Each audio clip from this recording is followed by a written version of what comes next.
Jay Crawford, Adam the Bull, Garrett Bush, Dustin Fox, Jason Lloyd, Tyvis Powell, plus, ba-da-da-da-da, you're loving him, Mikey McNuggets. And so many big names, it would take me hours to say all of their names. The ultimate Cleveland sports show starts now. Booyah! Welcome, everybody, to the Ultimate Cleveland Sports Show. It's a return to normalcy, I guess. It's usually the first Monday after New Year's. I don't know that we're normal on the panel yet. G. Bush comes off the injured list with a bum leg here. You see it? There it is. Yeah! He's off the injured list. He's hopping around here like the Penguin. Yeah. Have you watched the Penguin show yet? I have not. I've been waiting to watch it in its entirety. Everybody, it is available in its entirety on Max. I finished it yesterday. It is phenomenal. Everybody make sure you watch it. Jason Lloyd is going to be our third member of the panel. He was at Andrew Berry's press conference. He is efforting on his way to the studio. He has it's a legitimate excuse, though. It's an excused tardiness. That's right, but he should be here soon. I would think we all know Jason. I mean, let's face it, Jason is pretty much the most reckless driver I know. Yeah.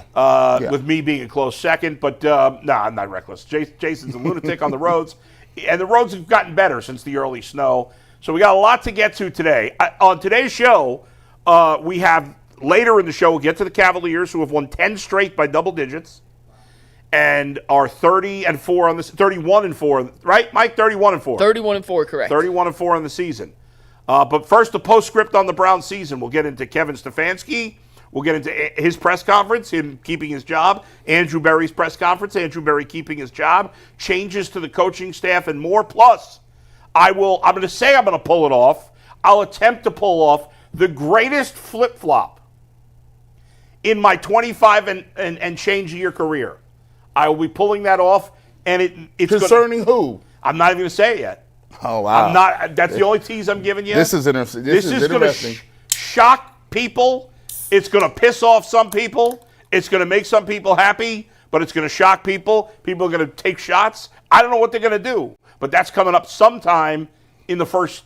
I'm trying to think about our schedule of what we're talking about. I'd say sometime in the first half hour of the show, it will come up. Go ahead, Mike. Let's just dive right into it then, because I can't wait to see what your ultimate flip-flop is today. The ultimate flip-flop, yeah. We're going to start with some immediate reaction to what Andrew Berry had to say just a few minutes ago at his end-of-season press conference. If you want to see the Browns next season in person or check out the 31-4 Cavs in person this year, you better be using the Game Time Picks apps to get your tickets online. There's no easier or better way to get your tickets through the convenience of your phone. And now with Game Time, it has made it even easier to get tickets to your favorite events with their new feature, Game Time Picks. It filters out, all the fluff to show you only incredible deals on great seats, so you don't have to waste time searching through thousands of tickets. You can take the guesswork out of buying tickets with Game Time. Download the Game Time app, create an account, and use promo code LOCKEDON for $20 off your first purchase. Once again, create an account, redeem code LOCKEDON for $20 off. Download Game Time today. What time is it, Bull? Game time. So we heard just moments ago from Andrew Berry. We'll get into some of the other stuff that Andrew Berry said in a second. But Deshaun Watson informed the team yesterday, on Sunday, that he suffered some sort of setback during his rehab from his torn Achilles. Gee, you texted the group.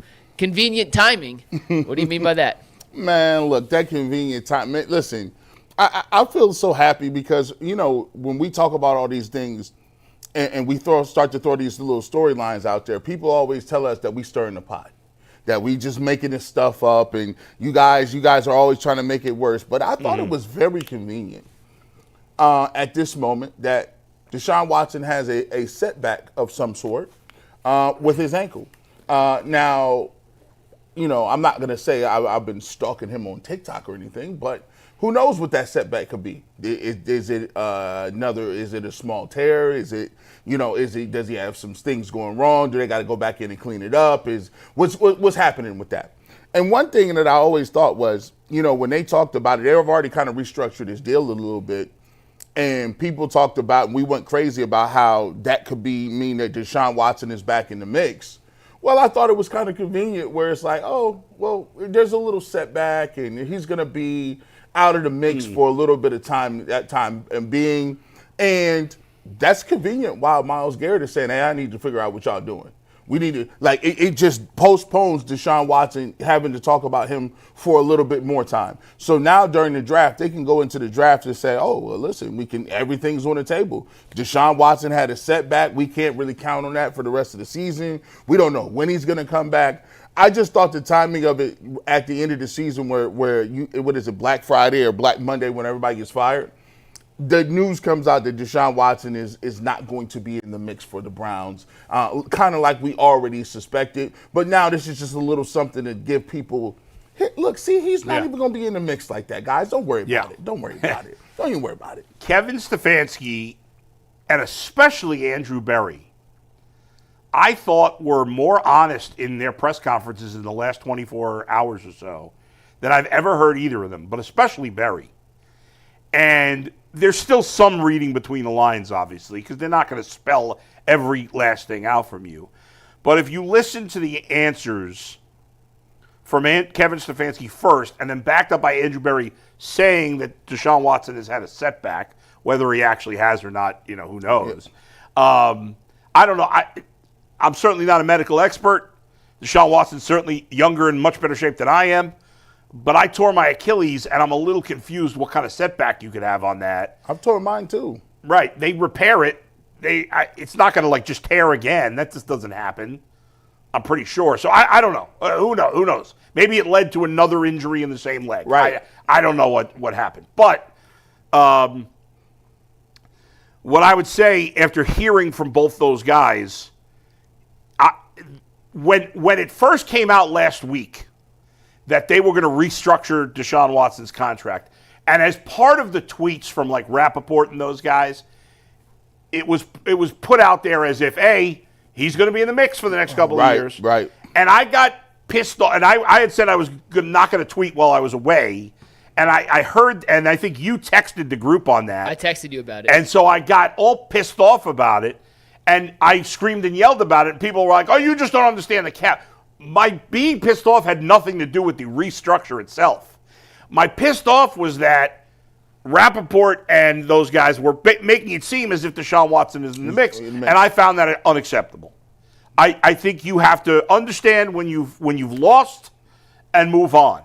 But now that I've heard from Berry and Stefanski, it is abundantly clear that Deshaun Watson is not really part of the mix. We're going to hear from Stefanski in a sec. I cut a soundbite from what he said, but I want to pull up a tag board here. Yeah. Just in terms of financially speaking. Is this Jason from OTC? Yeah, because this is. I was just going to bring that up. Let me just bring it up for a minute before you put that.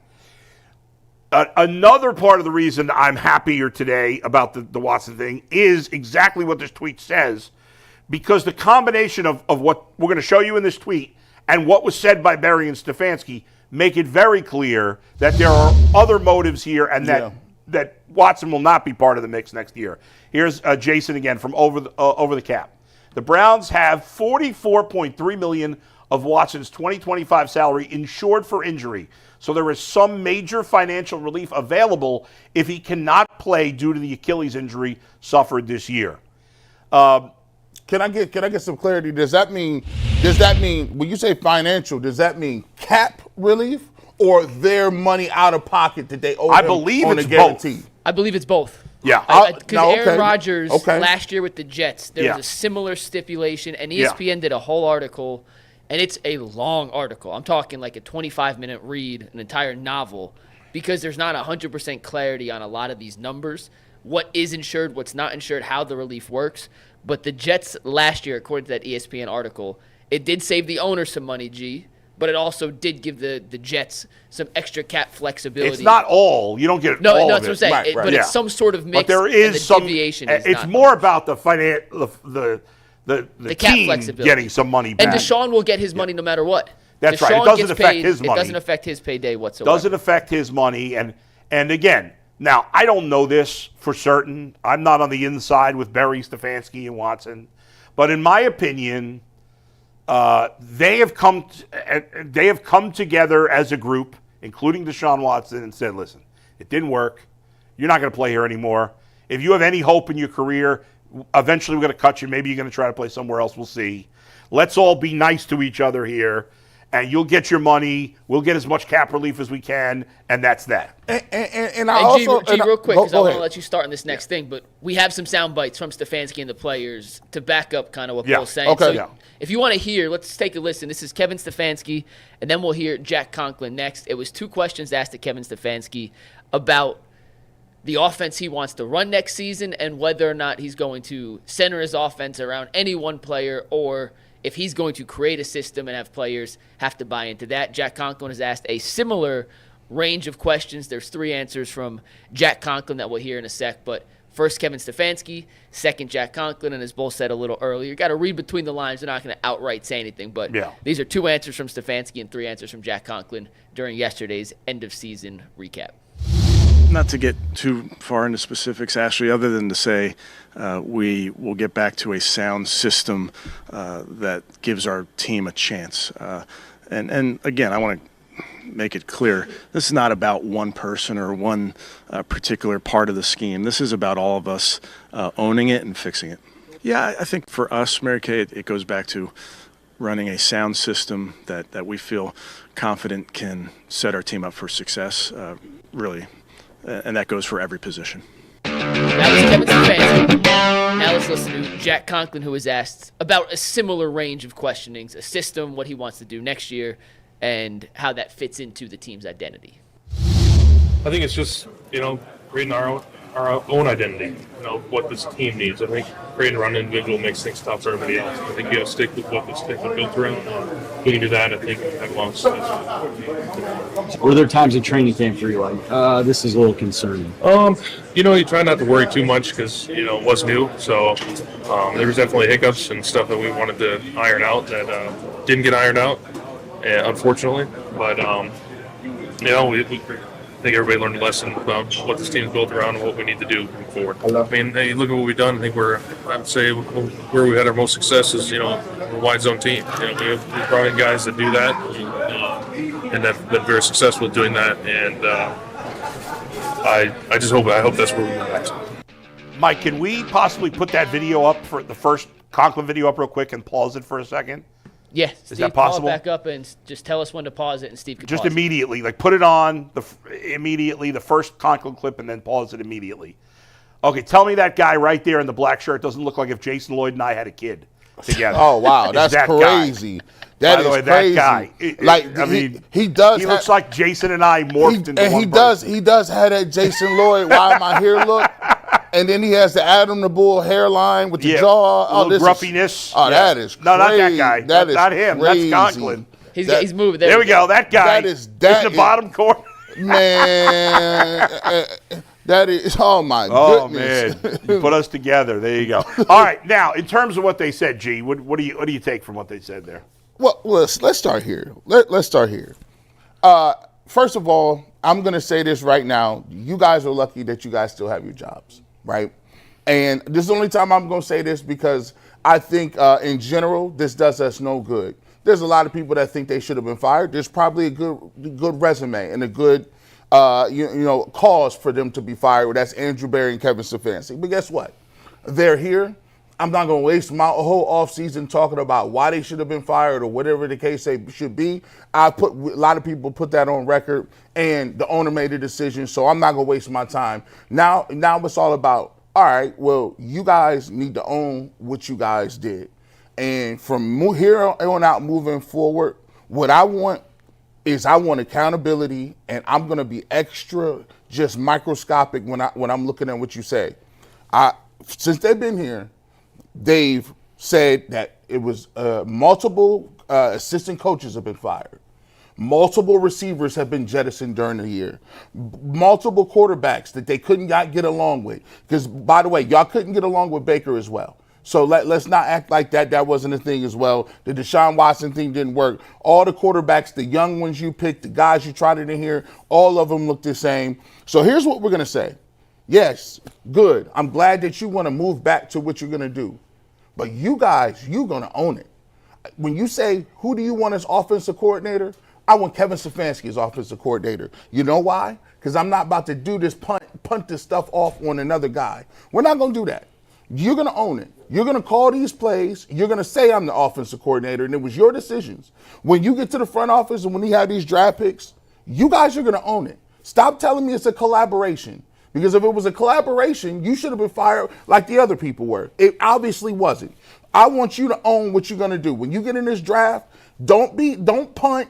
Don't be running around acting like you had nothing to do with it. I want them front row and center for the first time saying it was our decision. We rolled with that, and it is what it is. Because I want accountability. It's great to say let's build it around the whole team. My question is, why wasn't it that way to begin with?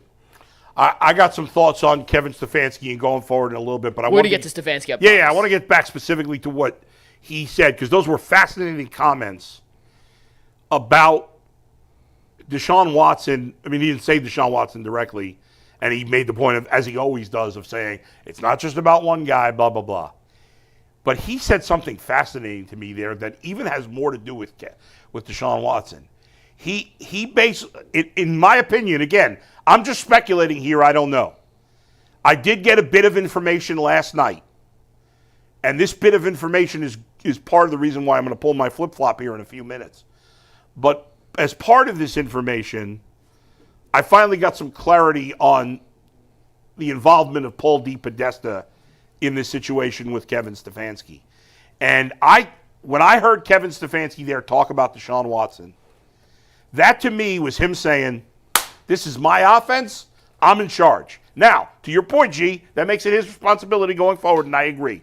But he's telling you right there, no more Watson, no more doing this offense that I don't want to do that was forced upon me. We're doing it my way, which we did last year, and overachieved on offense. Deshaun Watson, and if Deshaun Watson is somehow going to be part of the mix, which I believe, if you hear what everybody said, Conklin included, he won't be. But if somehow he is, he's doing it my way. We're going to do it my way, or that's it. And that's what he needed to do, and that's clear. Jack Conklin makes it extremely clear that from the beginning this season, the idea of changing the offense to fit Deshaun Watson did not work. That it was clear to him, and I'm assuming it was clear to the other players, or the majority of the players, at least the veterans, that it was not going to work. We saw it on the field not work. And that doesn't give Stefanski a pass, but it was clearly not working. And now they're going back to what Kevin Stefanski at least had some level of success with, and that probably does not include Deshaun Watson. Jason Lloyd is now here. He has rushed back. You look tired. Look how you ran from Berea. No, let's be serious.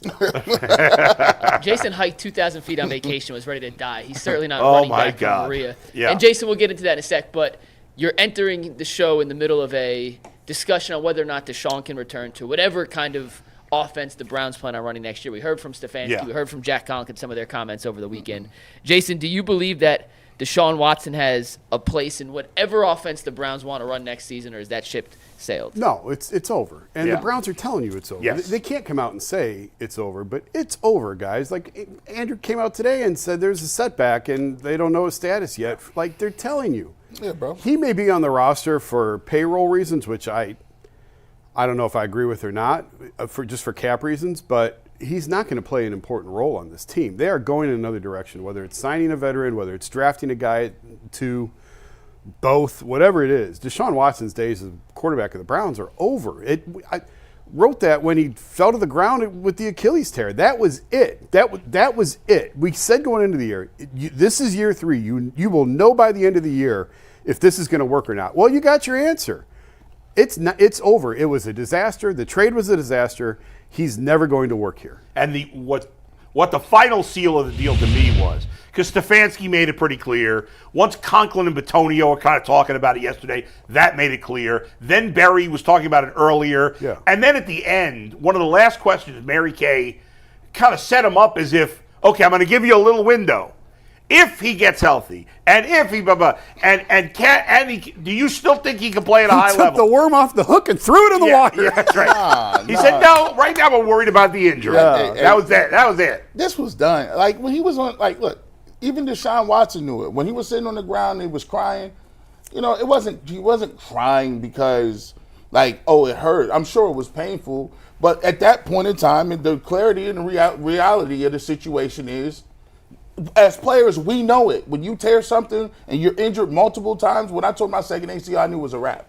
I was just like, okay, well, we're going to have to find out how to do something else. Yeah. Because you've had 2 ACLs back to back. You know what that looks like. So he's already had the ACL before. He's had the shoulder. He came off of that, and now he has the Achilles heel. And we see how people look with the Achilles heel. So he kind of even knew it. I think all the stuff that's been happening is financial stuff that was already going to be coming to pass anyway, so that they can field the team and make the most financial sense to figure out how they move forward with the cap and everything else. But as far as him coming back playing, that's out of here. That's been out of here. Mike? Any other words on Watson? Are you guys ready to move on? I'm ready to move. Well, let's get to Kevin Stefanski. Let's get to Kevin Stefanski. And Kevin Stefanski and whether or not it was the right decision to bring him back. This topic is going to be brought to us by Rocket Money. Did Rocket Money help you guys find any subscriptions you forgot about or you didn't even know you were paying for? Well, it's happened to me before. I actually did have a few subscriptions I wasn't even aware I was still paying for, and Rocket Money made it so easy to track them all down. It was basically like having my own personal assistant for my finances. Rocket Money is a personal finance app that helps find and cancel your unwanted subscriptions, monitors your spending, and lowers your bills so you can grow your savings. It brings everything together in one place, whether it's subscriptions, your spending habits, or even the goals you want to hit this year. Rocket Money has over 5 million users and has saved a total of $500 million in canceled subscriptions, saving members up to $740 a year when using all of the app's premium features. Cancel your unwanted subscriptions today and reach your financial goals faster with Rocket Money. Go to rocketmoney.com/lockedon today. That's rocketmoney.com/lockedon. rocketmoney.com/lockedon. So Kevin Stefanski is safe. He will be returning in 2025. We'll talk about the offensive coordinator and offensive line coach changes in a sec, but the decision to retain Kevin Stefanski as the head coach of the Cleveland Browns has been met with a lot of different opinions. Some people in favor of it, some people against it. We'll start with you, Bull. Was it the right decision by the Browns to retain Kevin Stefanski as their head coach for 2025? As folks know that have followed my career since, many of you probably since 2011 or so, when I came to Cleveland, but I've been in this business for 25 and a half years. I first got paid to talk about sports in 1999. So it's been a long time, right? And in those years, those who know me know I'm an extremely opinionated person, and generally, it takes me a lot to change my mind. I have to have a lot of new information before I'm usually willing to change my mind. For 4.5 years, since Kevin Stefanski and Andrew Berry took over, I was a big Kevin Stefanski guy. I thought he was a very good coach. I believed in him. But as this year weighed on, I lost my faith, a lot of my faith in Kevin Stefanski. I think Kevin Stefanski did a bad job this season, a very bad job this season. I think that Andrew Berry did a bad job leading into the season. They both did a terrible job. The season was a massive disappointment. I had believed before this year that Berry and Stefanski had done enough with this organization that they had raised the floor, if nothing else, and that the days of the Browns being the laughingstock of the league were over. I was wrong. They are the laughingstock, or one of the laughingstocks of the league this year. And it's bad. And there's no excusing what happened this year. Stefanski and Berry did a bad job, plain and simple. For the last couple of weeks, I have been saying that, really more than that Andrew Berry should be fired for the last couple of months. And for the last few weeks, including yesterday, when I gave my end-of-season rant, I still thought Kevin Stefanski should be fired. And for whatever reason, I can't really explain it. I've never made a flip-flop of this degree in my life before that I can think of. But over the last 12, 14 hours or so, I was very introspective about and thinking about what's gotten us to this place. And am I giving too much importance to this year versus the previous 4 years, which were certainly not perfect? I also spoke to someone yesterday that I really trust who gave me some pertinent information on Kevin Stefanski's ability to have freedom within this organization. And then I listened this morning again to the Kevin Stefanski press conference. And then I listened this morning for the first time to the Andrew Berry press conference. And so here's my flip-flop. After arguing with people yesterday and making the point for the last few weeks that Kevin Stefanski should be fired, I have changed my mind this morning. Now, am I completely convinced that Kevin Stefanski is the right guy for this job? I am not. But I was not completely convinced he was the wrong guy for the job when I advocated for firing him the last few weeks. So rip me if you will. I've got broad shoulders. I can handle it. But I have changed my mind. And I believe it is the right call to stick with Kevin Stefanski and Andrew Berry, even though they were both hideously bad this past season. I believe in them to a level. I think there is something to be said about consistency and staying the course and not going off it from one disastrous season. Not all of the previous 4 seasons were great, but none of them were disastrous to this level. And so I'm not ready. I thought I was, but I'm not ready just yet to jump off the bandwagon. Now, I may change my mind again next year, depending on how the season goes. And to be honest, I don't have particularly high hopes for next season unless something weird happens. But at least for now, I've changed my mind. Gee, you can give your crown to Bull on knee-jerk reaction because I don't even think you've flipped that fast. I said it's the greatest flip-flop in the history of my career. I didn't see yesterday you're screaming to fire him, and today you're 24 hours. Wow. I'm saying yes. With no game, with no nothing. Nothing happened. I got one bit of information from a mutual friend of ours. Okay. That there was already some I wasn't completely sure about. Yeah. And some of it's just a gut feeling that's changed for me in the last 14 hours. You're allowed. That's fine. It happens. Hey, guess what? Guys running teams change their mind. It's hard. It's a tough decision. Guys in charge of owners, GMs, everybody changes their mind. Yeah. On thing can happen. Hey, but that's the ultimate flip-flop. There you go. That's pretty impressive. Go ahead, guys. What do you think? Wow. I don't even know where to come Bush is stunned. He's stunned, right? I mean, look, so what was the question again, McNugget? Should they fire Kevin? No. He's coming back. Was it the right or wrong decision Yes. to bring him back? Listen, listen, it was the wrong decision. It's very easy. It was the wrong decision, but guess what? He is coming back. I kind of set this up a little bit before, and here's the reason why. You look at that record, 40 and 44 in 5 years. My problem with Kevin Stefanski is this. I got leadership problems with Kevin Stefanski. I got issues with Kevin Stefanski based on the way he carries himself and the way he communicates certain things to his team.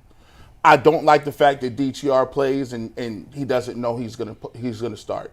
I don't like the fact that when players leave here, they got an issue with the coaching staff and how the Browns run their stuff. I don't like the fact that during the season, people who are traditionally guys that don't never say anything like Amari Cooper, guys are now chirping and saying things about what they don't like.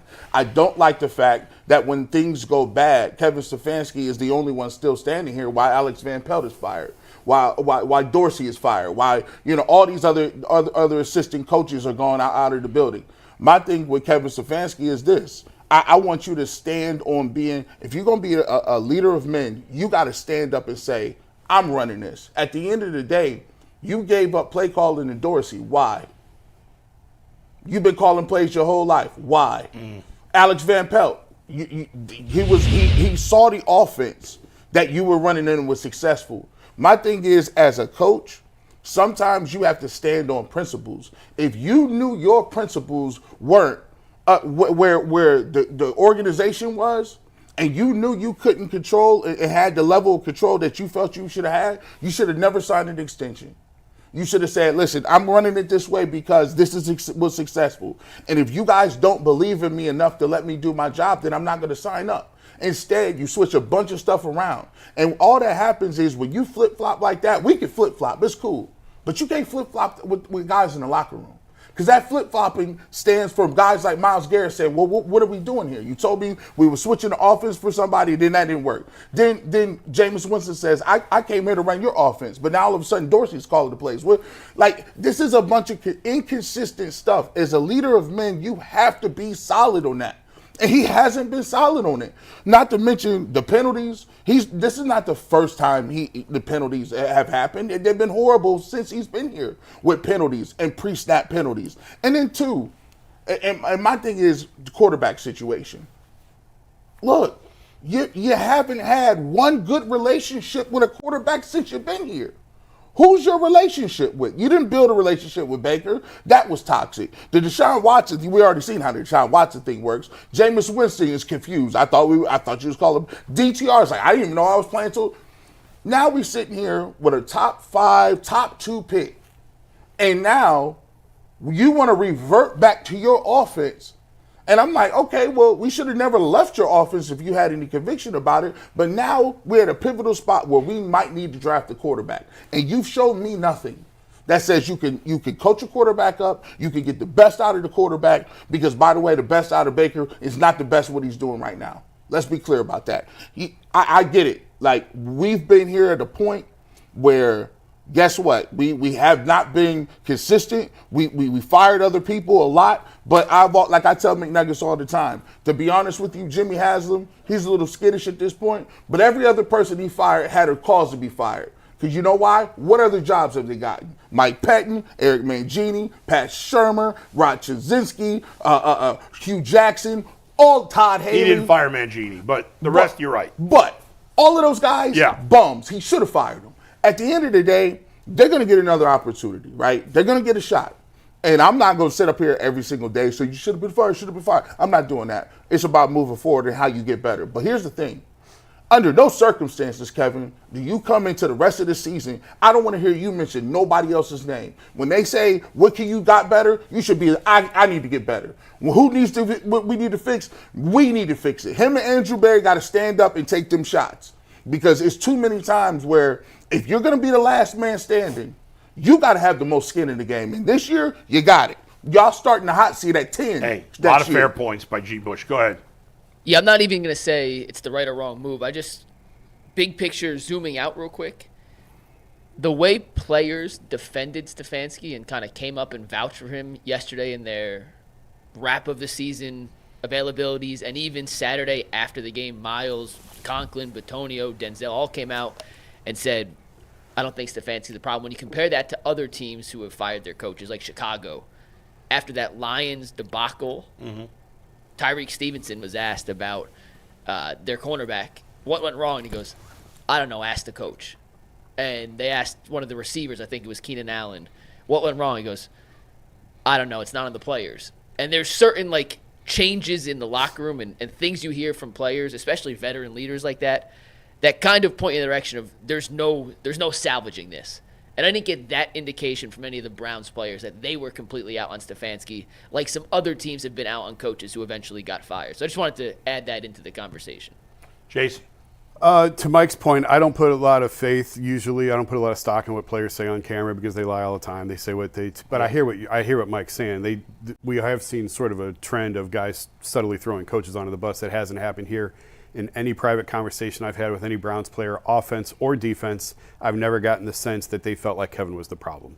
And so that's what I go off. And I've had players tell me, guys got to go. No one has said that. I've never thought they should fire Kevin. I said a few weeks ago, if you want to fire him, I'm not going to argue with you. Of course, there's an argument for it. Sure, there is, but I don't think they should fire him. And, the only thing I would say is you and Jay were screaming for weeks and months to give up play calling, and so he did. And the guys wanted to change the offense to fit Deshaun, and so they did. That's why they made the changes, and none of them worked. 10 years from now, when we look back at this, we're going to look back at this as it was the failure of Deshaun Watson. It was the collapse of Deshaun Watson. They made a big swing on quarterback, and it didn't work, and it railroaded the entire season. The whole season. But to give you pushback with that, like as professionals, it sometimes it's time out for saying, it's one guy, that didn't work. But as men in the locker room, your job, and as a coach, your job is to get the guys ready to play. Absolutely. And Kevin did not have a good year. Let me make that clear. It was not a good year. And sometimes you got to say, as a man, come to him, say, listen, the Deshaun thing didn't work. But we got too many good guys in this locker room to play this style of football.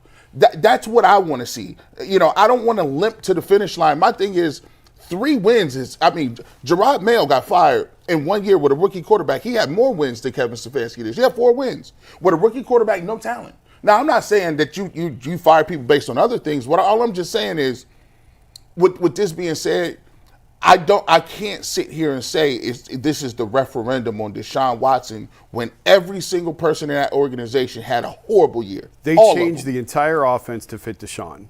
That's why they fired AVP. That's why they fired T.C. McCartney. That's why they brought in Ken Dorsey. We sat here last summer and said, Ken Dorsey, really? This is a terrible hire. Remember that? All summer long we said, this is not a good hire. And look how it turned out. Yeah. It was not a good hire. Ken Dorsey is not an offensive coordinator. He's not a good offensive coordinator in the NFL. Josh Allen's playing his best football with Dorsey away from him. And yet they still brought him here, and it turned out to be a disaster. Kevin, if you're going to make him the coach, I think what you guys were saying where I agree with is like, Kevin has been here long enough, and he has, not this year. This year is a bad year for everybody, including Kevin. That everybody's got to wear the noose on this one. But if you go back in past years, Kevin should walk in and say, we're doing this my way. This is my way of doing it. We're going to run the offense I want. We're going to bring in the coaches I want. And we're going to run this offense the way that I see fit. We tried it your way, and it didn't work. Let's go back to doing it this way. And I think you're going to see that with the firing of Ken. Now we'll see who they make offensive coordinator. And that's what he said, basically, Kevin, yesterday. And that's what he should say. And this year's all on him. It is. This next season, this will be his last if the season's a disaster. Can I ask you guys a question real quick on that? Yeah. Do you think he enters 2025 in the hot seat? Yes. Of course. 100%. Just like he did last. I said that yesterday, and you would be shocked by the amount of blowback of people. How can he enter? Because he went 3-14. Of course he's entering next season. No, in the hot seat. But it's I don't want to derail this whole thing. I believe the hinge on this entire Browns offseason is Myles Garrett. That's the hinge on all of this. Yeah. If Myles comes to them and says, I'm out, like I will not play another snap for the Cleveland Browns, which Andrew tried to throw water on that today and said he said he's not he's going from anywhere. Cleveland to Canton. Yeah. We'll see. If they can get Myles in the boat and Myles is on board with whatever they do, the decision on Myles to me will determine how this thing goes. Because if you can't convince Myles to say, and Myles wants to go, this organization goes in one completely different direction. That's right. It's not, now you're trading him for picks and you're blowing the whole thing up. And I think you change the scope of the evaluation of everything. Totally fair. And it's also an indictment on Berry and Stefanski. It is. Yeah. Yes. But if you get Myles back in and now it's gun to the head, you got to win right now, then he's on the hot seat game one. And everybody is. And they have to get it right in the draft. And the unfortunate part about that is how often does that work? Hey. When a guy's on the hot seat on game. Like now it did last year. Like we all said that about Barry and Kevin going into last year. That's life. That's life, man. And it worked. Like somehow it worked. You got 5 years, right? We gave you, look, we gave you, we've exhausted, do you guys agree? We've exhausted every excuse for Kevin Stefanski. Yeah. All of them are gone. The excuses are gone. Yes. So like, and trust me, and here's what I want. I want to give you the tools to be great. Yeah. So they got to be all in. So he has to, I want him to have control. He should go into that draft room and say, listen, this is what we're going to get. That's how it should be. I believe he and Berry get along well and work together well. I believe that fair? too. Yes. Okay. Yes. So I believe they're a team. If they're working in lockstep, I like them operating under pressure because they can't afford not to get this right. They can't F this up. But here's the thing, like where you just go, oh man, of all the years, this is not looking like a great quarterback and maybe draft. that's the case. Yep. But we don't all that matters is what Andrew Berry and Kevin Stefanski think. That's it. And if they believe that whether it's these two guys that have been talked about or maybe this Drew Aller, how do you say his last name? Aller, who some people think now might come out even though he said he wasn't. Whoever it is, I'm not saying they have to take a quarterback at 2 because I don't. The worst thing you could do is take a quarterback at 2 you don't not believe sure in about. You better because be sure. You need but ultimately, whatever they do, whether it's draft a quarterback at 2, stay at 2 and take another player, or trade down, they have to get it right. And there's going to be nobody next year. Like this year, we said. No more excuses for Watson. That's exactly we it. said that at the beginning of the year. Yeah. No more excuses for Watson. Andrew Berry, Kevin Stefanski didn't go into this season on the hot seat. They came off an excellent year. Right. This year, it's different. Going into next year, we're all going to be saying, no excuses for Stefanski. He's got to get it done. And even if they don't have a clear quarterback, they got, let's say it looks like a year. Let's say their starting quarterback next year is Kirk Cousins.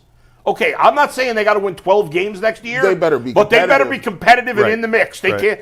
If they're like this again next year, it's over for everybody. But then what's the long? Okay, so let's say they're 8-9, 9-8. Yes. What's the long-term plan at quarterback if it's Kirk Cousins? Because Kirk Cousins is not the long-term. And now you've taken yourself out of position to get it. So, like, you know what I'm saying? Like, there is no great way out of this. I'm not saying they should go that way. I'm just saying they can't be the laughing stock of the league again next year. Here's the thing. That's what they pay Andrew Berry for. Yes. It's not going to be easy. It's not always going to be cookie cut. Here's your number one quarterback. You're terrible. Let's draft him and you're good again. No, it doesn't work that way. He's going to have to identify picks that may not be what we think are great. Look, nobody wanted Bo Nix in the first round. Nobody was saying Bo Nix was that dude. Nobody. Yeah. And guess what? They found their guy. People looked at Michael. They looked at Penix and said, "That's a reach on Penix." They just gave Kirk Cousins all this money. Guess what? Penix looks like he's doing too early. It's too especially early on Penix. But so far so good. But the thing is, whatever they gonna do, they better be convicted on it, and they better go 1,000% in on what the plan is, because that's it. This is it. We counted down on Baker and Odell and everybody. We didn't count it the whole this year. If you don't get it done, you're done.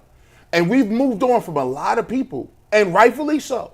But now you get to this year. Is it a really tough needle to thread in saying I need to find a quarterback, but it ain't really one available, and I need to be competitive a little bit too, like this next year? Yes, that's a tough ask, but it is what it is.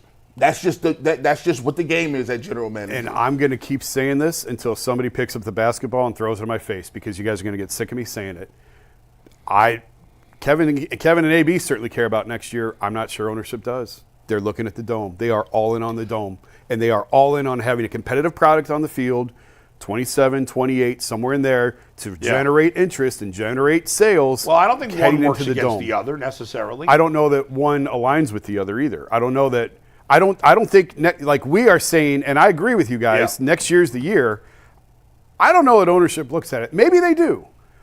If I'm trying to build a $2 billion stadium in 2029, I'm worried about 27 and 28 leading into 29. I'm not worried so much about 26. Right, but if you're going to be good this year, it's more likely you'll be good those years. But I guess it depends on how you do it. It depends on how you do it. It depends on if it's sustainable or not. If you go the tourniquet route and put Kirk Cousins on this roster to tie off the hemorrhage that you have, I don't like that idea. I'm just saying, okay, if you go that, let's play that out. You're going to sign Kirk Cousins, maybe you draft a quarterback in the third round, whatever. Yeah.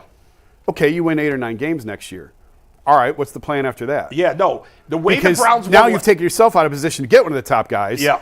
And now you've got this beautiful dome, which you still are trying to build. You see what I'm saying? Yeah. So I don't know that our short-term wants align with ownership's long-term desires. The Browns won in an unsustainable way last year. That was obvious. There were too many people that thought. But we all thought Deshaun would come back and be okay, so it didn't seem unsustainable at the time. I mean, we hoped he'd be okay. Yeah.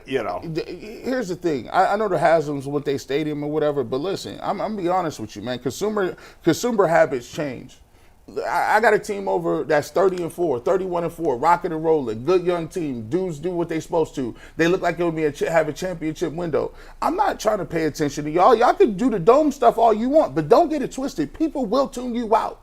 You're right. Like, you got an opportunity. People is pissed off this year. A lot of people are at the way things have been moving. It got to the point when covering the Browns all year, it was a task. It was like, I'm like, bro, this is messing with my mental health. Like, I don't feel like talking about y'all 24 hours a day.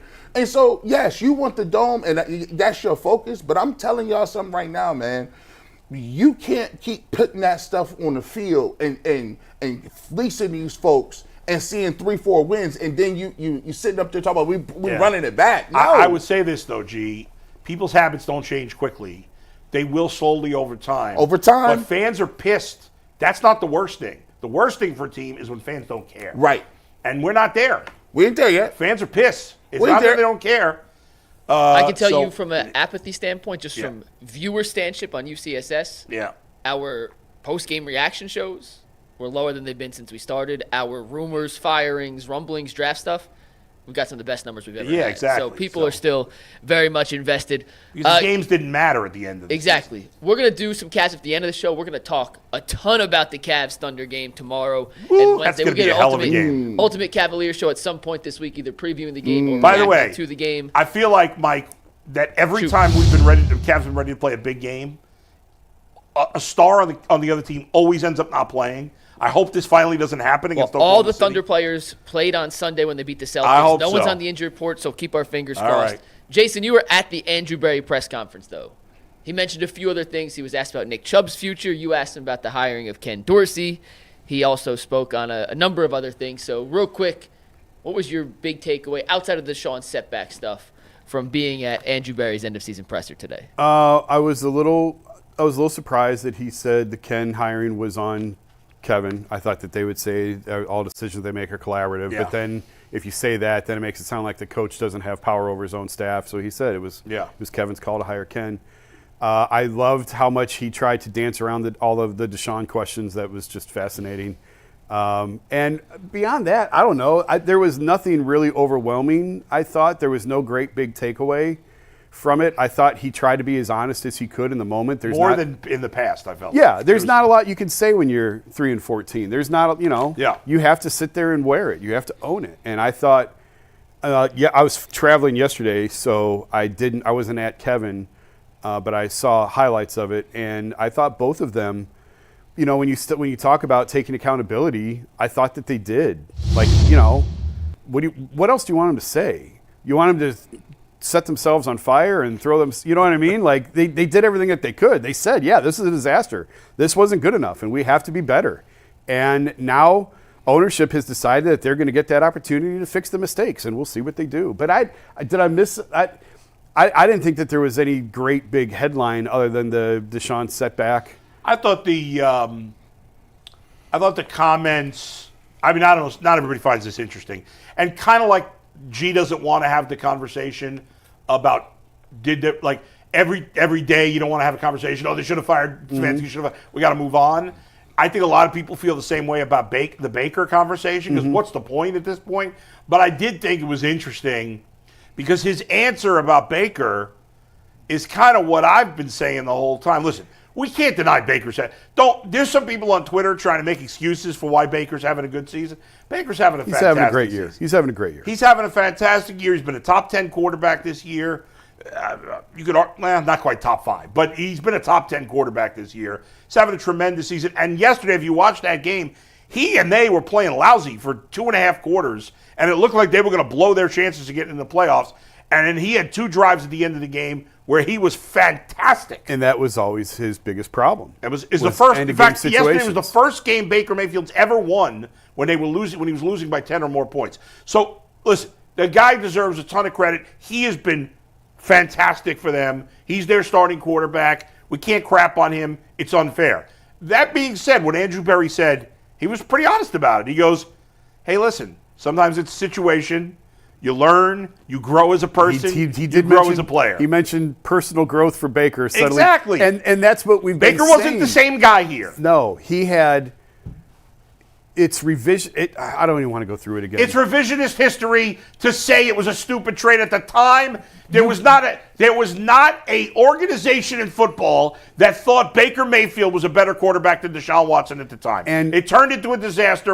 Even beyond that, you had a decision you had to make on his future. Yeah. And they were not in a position where they did not feel comfortable investing $35-40 million a year into him, given some of his personal hang-ups. But don't you think at the end of the day you wear that? Yes, in the end it didn't work out. Yes. I don't blame fans for being mad that they moved on from Baker. There were legitimate reasons at the time to do it. But I don't blame fans for being mad about it. In hindsight now of having more time because at the time you had 2 years of Kevin. He was great in 2020. They were great together. 21, obviously, he had the injury and whatever else, and it all went off the rails, and then that was it. Now seeing more of what Kevin wants to do on offense, I think it probably could have worked with Baker. But if you got this version of Baker, it would have worked. There's no guarantee you got this version of Baker That's right. without him going to Carolina and LA, Right. and having to be humbled and humbling himself and seeing that, I mean, he wasn't the guy. He wasn't Patrick Mahomes. He thought he was Mahomes. He tried to play like Mahomes and Allen. He's not that guy.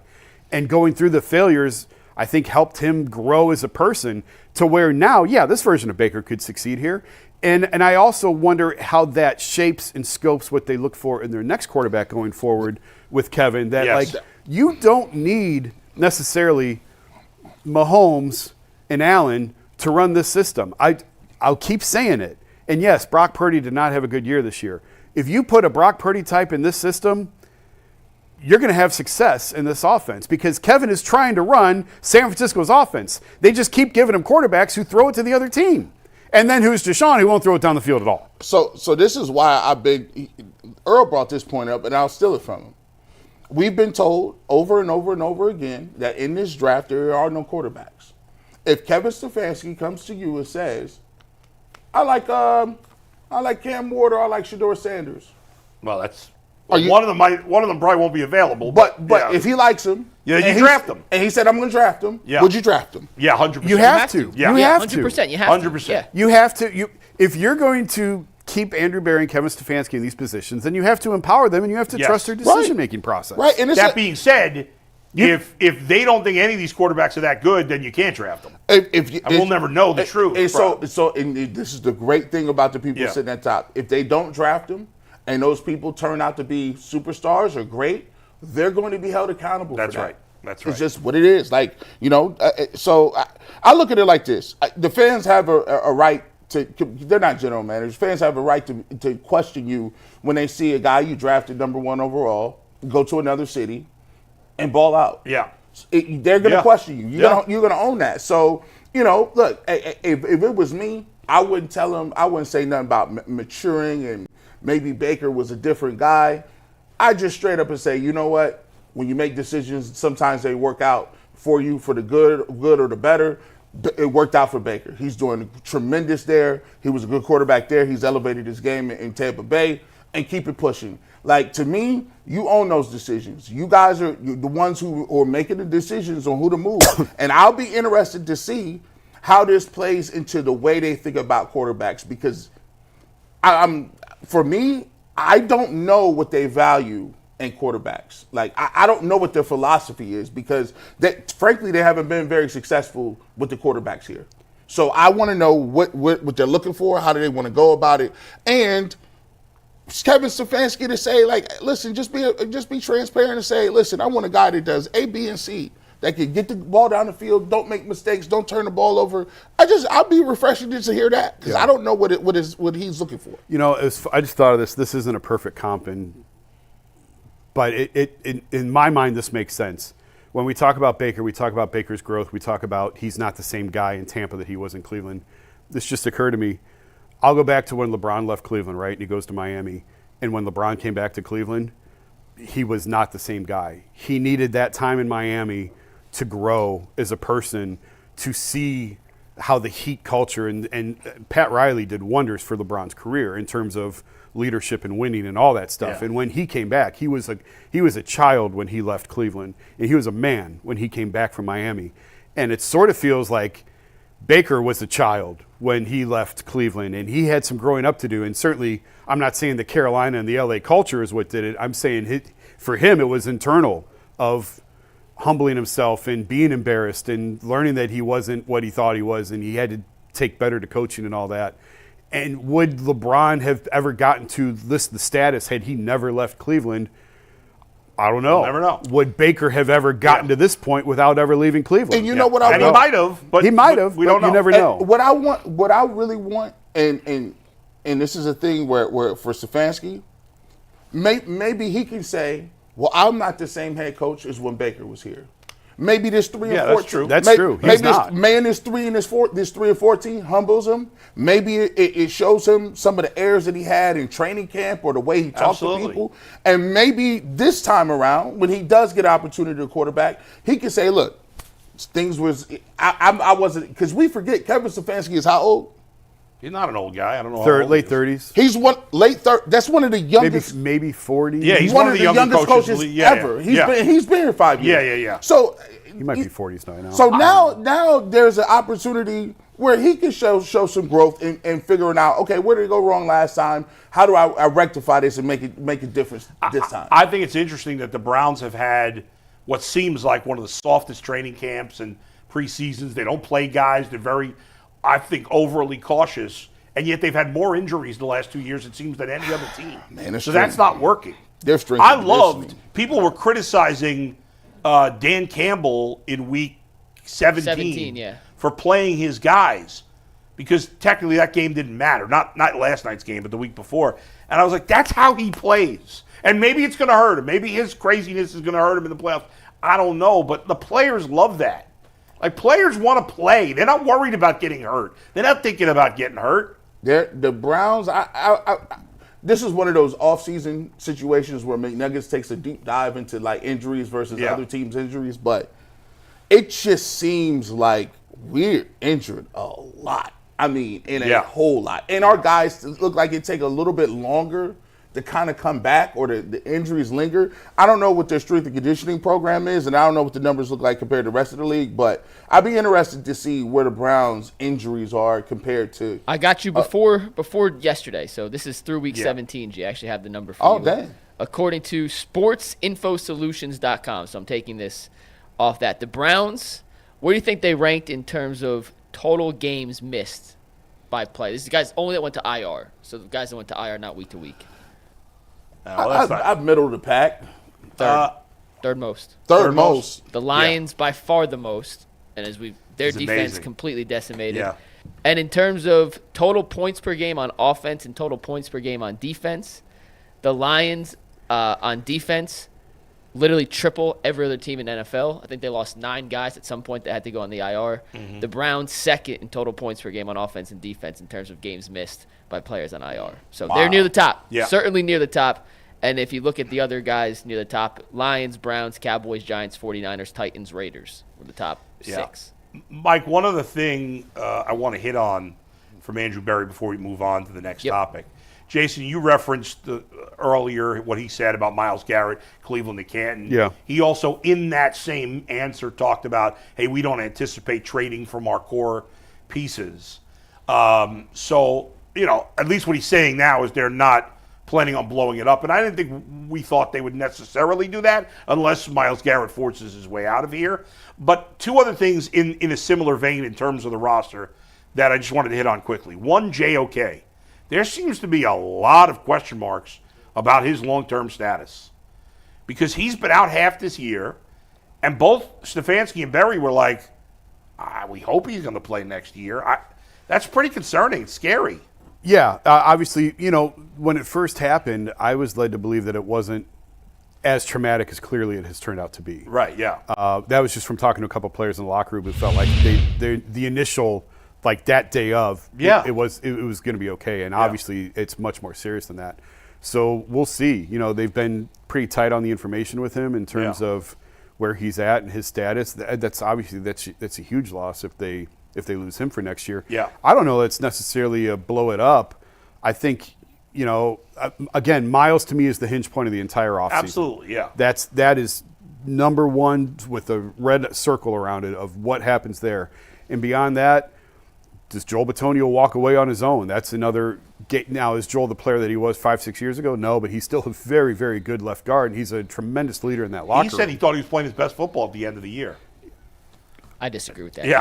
The tape disagrees with that. But he's still a very good player. He's still a starting player in the NFL. He's very, you very think he's going to retire? I don't buy it. But I don't know. You know him way better than I do. I don't think he will, but I think he needs this time away. To decompress, recharge, get away. This was hard this was a hard year on a lot of guys.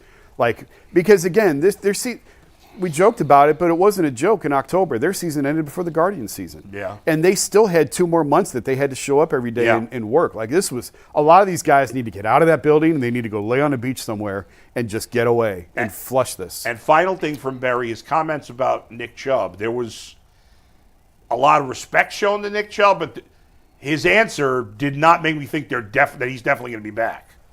I would like to see them give him an opportunity, but you can't count on him. I don't believe you can count on him in any sort of major significant role going forward. You bring him back on a cheap deal with incentives to be your number 2 back. Yeah, then you see what happens. And you hope for the best. Yeah, but they've got to address the position.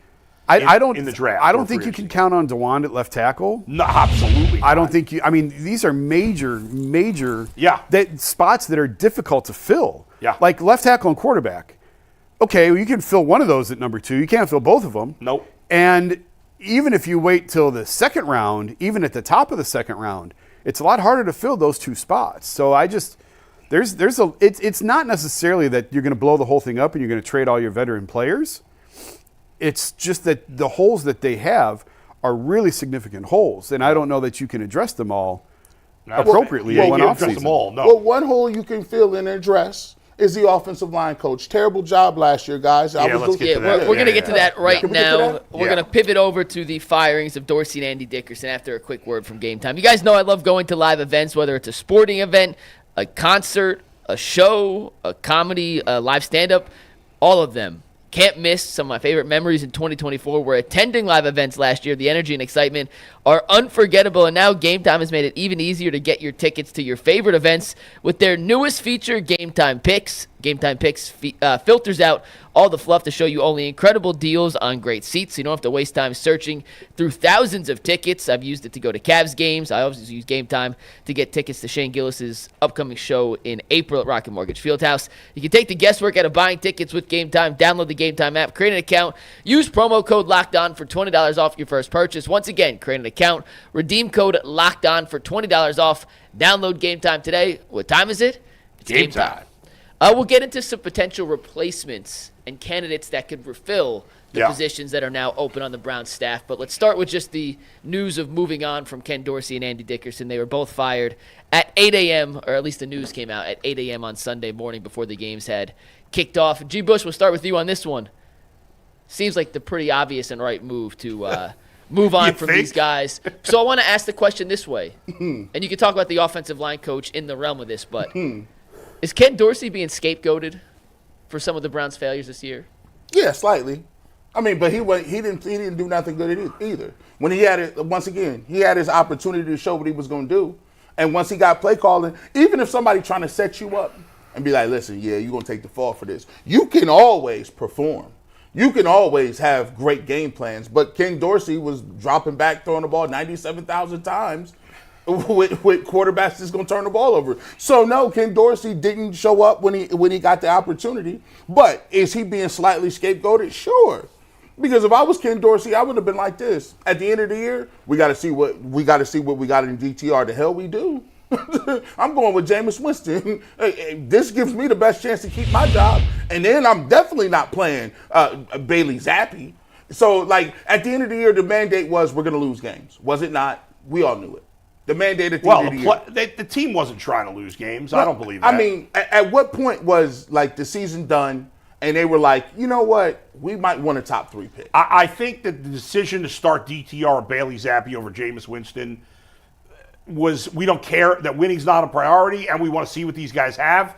But I don't think there was – I don't think the coach and the players were in any way trying to lose the games. I don't believe that. No. I don't think they were trying to lose the game, but when you, by default, play DTR, you're trying to lose. You playing Bailey Zappi and DTR. I don't think they put Dorian out there for that first game thinking he was going to be as bad as he was, and they were trying to lose that game. I think listen. I've said it for weeks. You did have to see what you had in them. You found out. Yeah. You got your answer. You effed around and found out. But you know what? But that's not a bad thing. It's not a bad thing. It was for Dorsey. He was gone anyway. He was gone anyway. The thing. Yeah. But this is what I'm saying. Like, that's why I said And Ken didn't have the decision who's going to start at quarterback. That's obviously. Ken's not making Dorsey, that call. I agree with Jason, though. Ken Dorsey was getting fired no matter what. We'll say organizationally, they decided to design the offense around Deshaun Watson. Ken Dorsey had some more experience with that. They brought him in. At some point, clearly, Kevin Stefanski said, this experiment didn't work. We're going back to my system, like it or not. That's what we're doing. Ken Dorsey's not. We don't need Ken Dorsey for that. He's gone. He's not a good coach. He's fired. And that's why I said, yeah. And Andy Dickerson lost his job. So before the season ended. How many times did I sit here on Mondays and say all Ken Dorsey knows how to do is throw the ball? That's all. Where do you think I was getting that? The players were telling me that. The players were the ones saying all they can do is throw the ball. So that's all we do is throw the ball. Yeah. And there is no marrying the pass to the run. There is no focus on trying to run the ball at all. It's just make the quarterback the star. Regardless of the quarterback's talents, the quarterback is the star of and that's how Ken Dorsey's offense runs. And it was a disaster. They were trying to run a system with players that didn't fit the system. I said that every Monday after the first 3 or 4 games. These receivers are not built to run this system.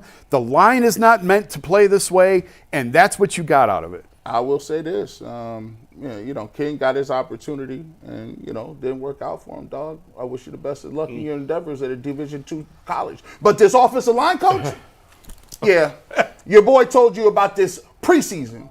I talked about this preseason. I said, oh, this is terrible. I said, what is this? These dudes don't know what they're doing. They don't know who to block. Their scheme up front is trash. And then it comes out. Now, mind you, I get called emotional a lot. G. Bush, how do you know what's going on up front with the offensive line coach, G. Bush? How do you see that? I just think that they need Chubb back. I just think that they need, we'll be okay. No, you're not. You're not running the ball all year. And what happened? Comes out halfway through the season, or a couple weeks ago, he was so bad. Mike Vrabel had to go from being a consultant to actually the offensive line coach in the middle of the year. That's how garbage it was. I told you that in the middle of the season. Vrabel was with the offensive line. He during games, during the week, he was in the meetings. He was in the huddles on the sideline. He spent all of his time with the offensive line. It was a terrible hire. And here's maybe one of the biggest indictments of Dickerson. Maybe not one of the biggest indictments, but this was a major problem. I told you guys this during the season. Zach Zinter was drafted here to be a plug-and-play guy, to be ready to go if needed. He had a ton of playing time at Michigan. He was an experienced veteran guy, and he was totally lost to the point where I had other guys saying, I don't know if he's ever going to work as an NFL player. Yeah. I think he was so poorly coached that he just was lost in his – now, will Zach Zinter ever be a player in the NFL? I have no idea.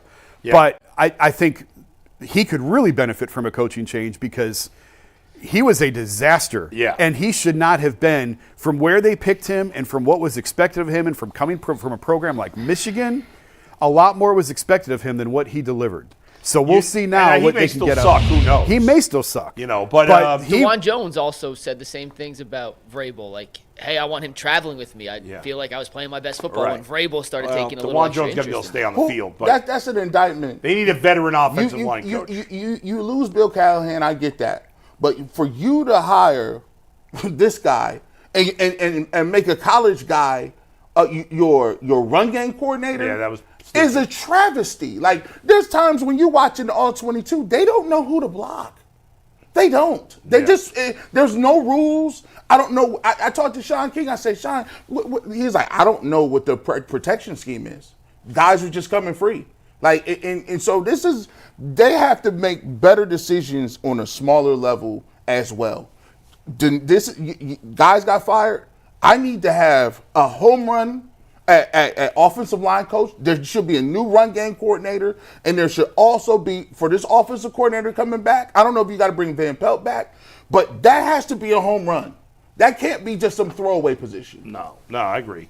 Go ahead, Mike. Well, we're going to talk about candidates right now. I just realized I spelled one of the names wrong on the list, so I apologize. I will fix that for you guys here momentarily. But let's talk about some potential candidates for that offensive coordinator position. I put just a few on a graphic. There's more. I'll run down the list of names, but just a few guys who have been at least put in connection with the Browns, speculation. Alex Van Pelt was fired, too. He's on the list. So, Steve, let's take the list. I'll get you guys all the names in a sec, but just a couple names to keep an eye on. Tommy Rees, who's currently on the Cleveland staff. Clint Kubiak, which is spelled wrong. I will fix that for you, is the offensive coordinator in New Orleans. Bill Callahan, maybe bring him back as an offensive coordinator as a promotion. I'm just, once again, throwing names out there. Alex Van Pelt, who just was fired from New England. Josh McCown, former Browns quarterback. He's the quarterback coach with Kevin O'Connell in Minnesota right now.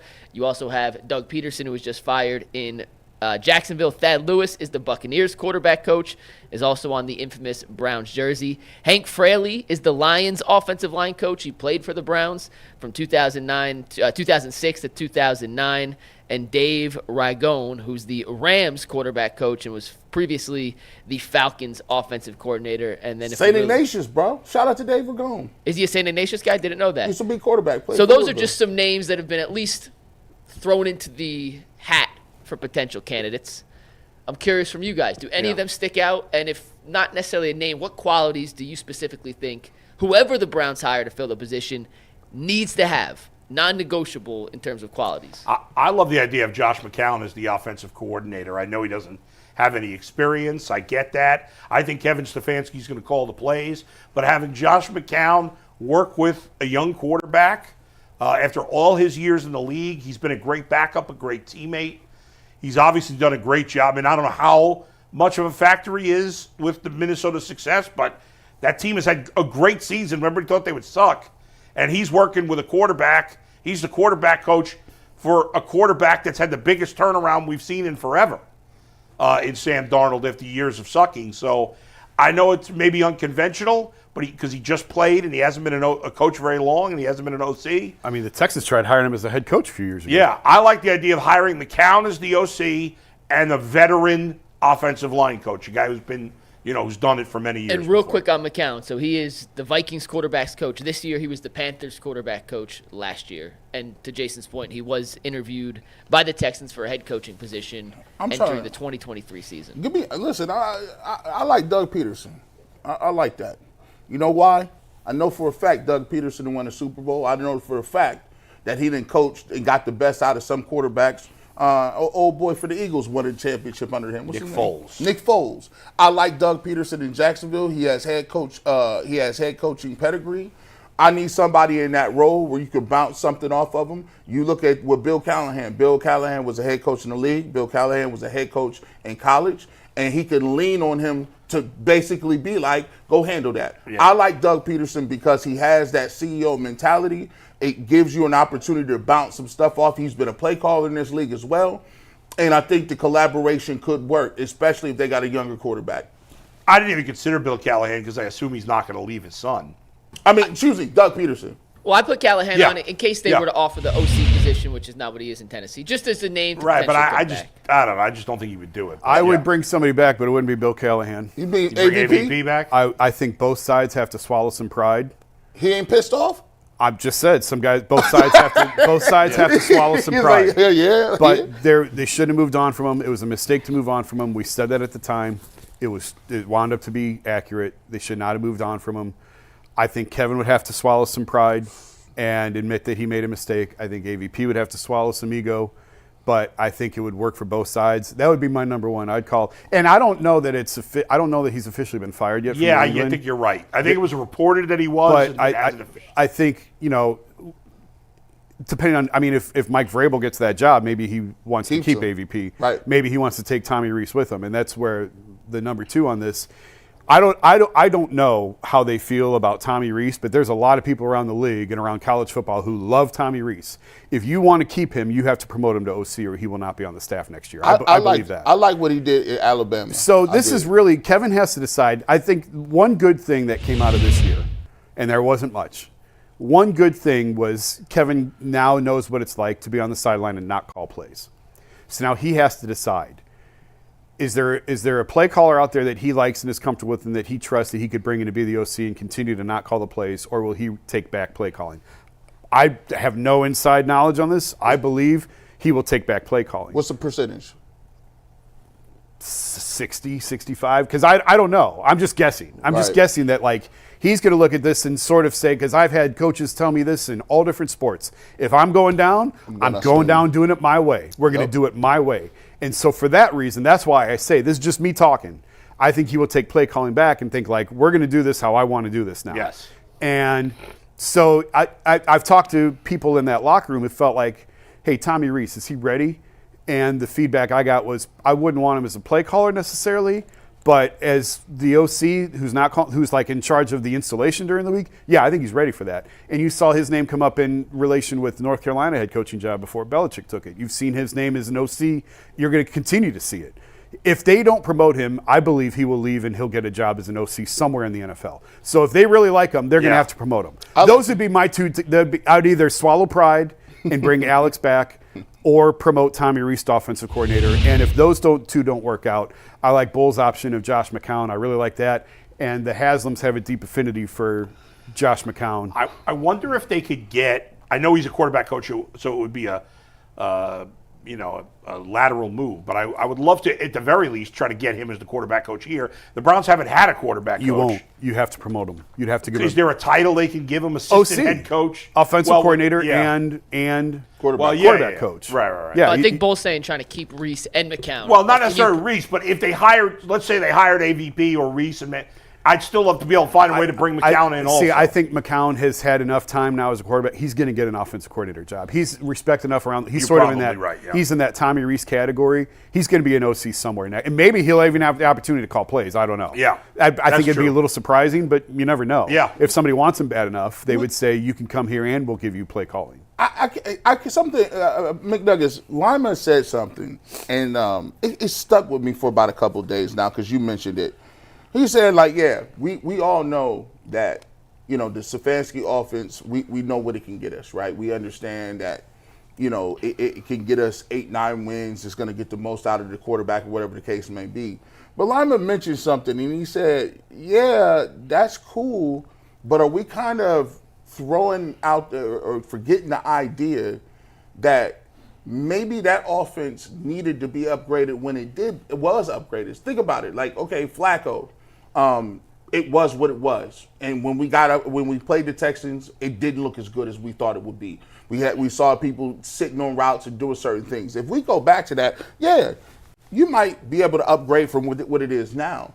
But do we still believe that eventually that type of offense can win a championship in this conference? Yeah. What do you mean? Let me clarify what Lyman specific. said. Yeah. Geez. So. He wasn't necessarily talking about Stefanski's offense. He was talking about the quarterbacks in the AFC. Right. He said, we have to figure out, and by we, the Browns have to figure out, what's our counter to Mahomes, Lamar, so that's Burrow. the connection. Now that's a different question. Yes, but my connection is what a quarterback, what his offense, is it good enough to win it that way?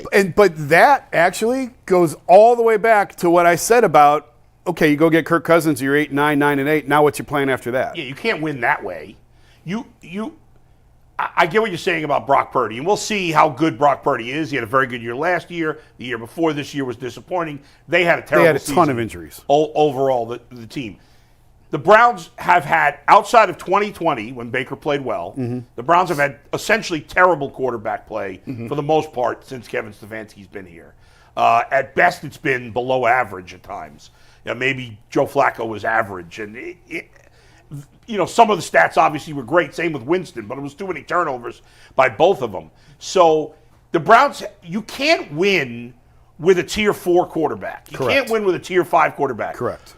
You can win with a tier 2 quarterback, which I think a few years ago I didn't even think you could.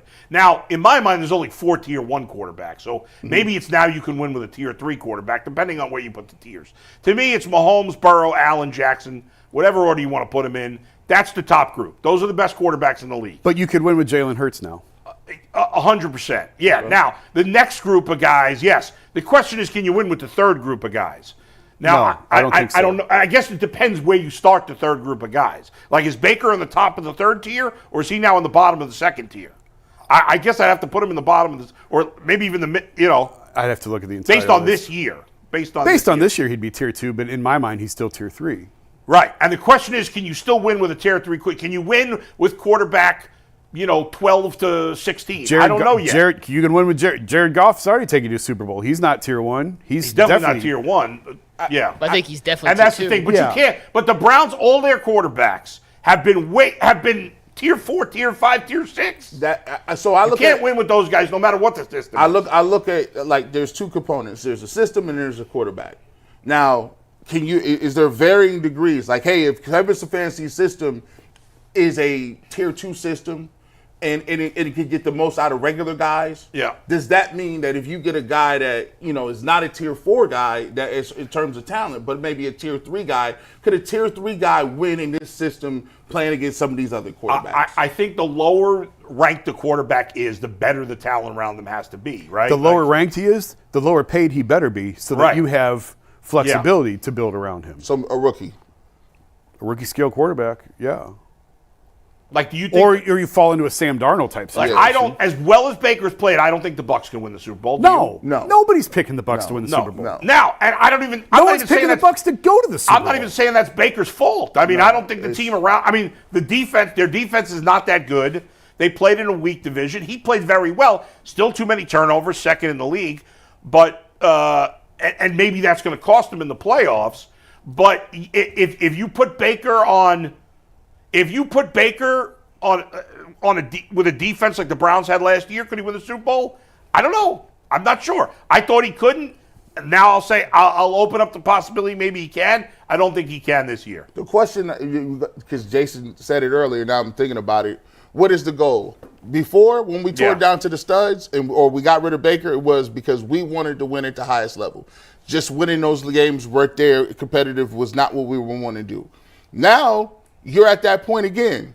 What is your goal? Yeah. Do you want to be 8-9 or whatever? Yeah. Or do you want, because you could win 8-9 games, like you said, and with a bridge quarterback or somebody who's decent with this offense, and you could have some fun going to the games, but is that going to win given the climate of where we are today? No, not in the long term. You might be competitive for 1 year. You might make the playoffs. But the Browns won't consistently win until they get it right at the position. I mean, it's that simple. It doesn't mean you won't have a good year like they did last year. But you can't consistently win until you. But by the way, for next year, it's possible, whether it's Kirk Cousins or another veteran, like let's say they draft Shedeur Sanders at 2.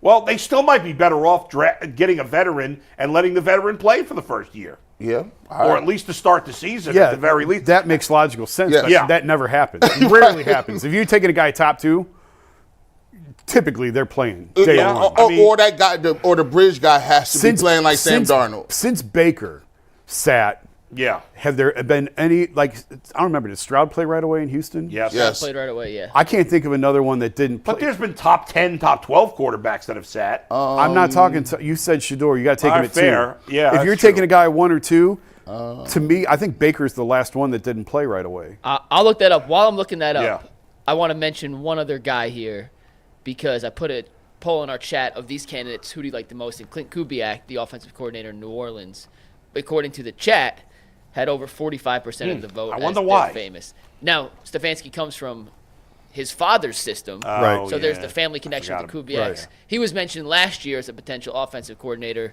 candidate before they hired Ken Dorsey. You guys' thoughts on Clint Kubiak real quick as I look up to see if any other quarterback hadn't started since he didn't have success this year, but the Saints didn't have a lot of talent. You know the great part about this is I'm not going to have a strong opinion on anything that they do either way.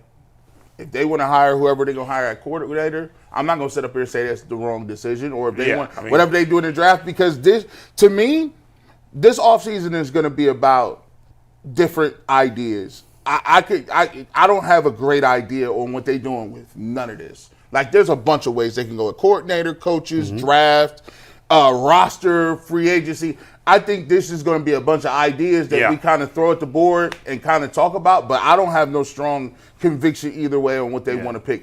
They just have to own what they do. As pissed as we've all been, I'm looking forward to this offseason more than I have in a long time. Way more. For years, every year we were talking about the draft and the quarterback and moving and shaking. This is the first time in years we're talking about a quarterback in the draft for the Browns. You got years. Quarterbacks. Oh, you got a top 5 pick. Top 3 pick. You got two. We officially say just top 2 pick. We don't have to say top 5. It's a top 2 pick. It's locked in. They're the second pick. They're locked in. And that's leading us, G, where we're going next. Yeah. And it's time to talk a little NFL draft here, guys, because as G said, we have a top 2 pick coming to Cleveland. We're going to talk about what the perfect scenario for the Browns is after a quick reminder that Rocket Money is here to help you out. Did you guys ever use Rocket Money before to help find subscriptions you forgot you were paying for, or some that you're even paying for twice? It's happened to me. I had a few subscriptions I didn't even know I was still paying for, but Rocket Money made it easy to track them all down. It was basically like having a personal assistant for my finances.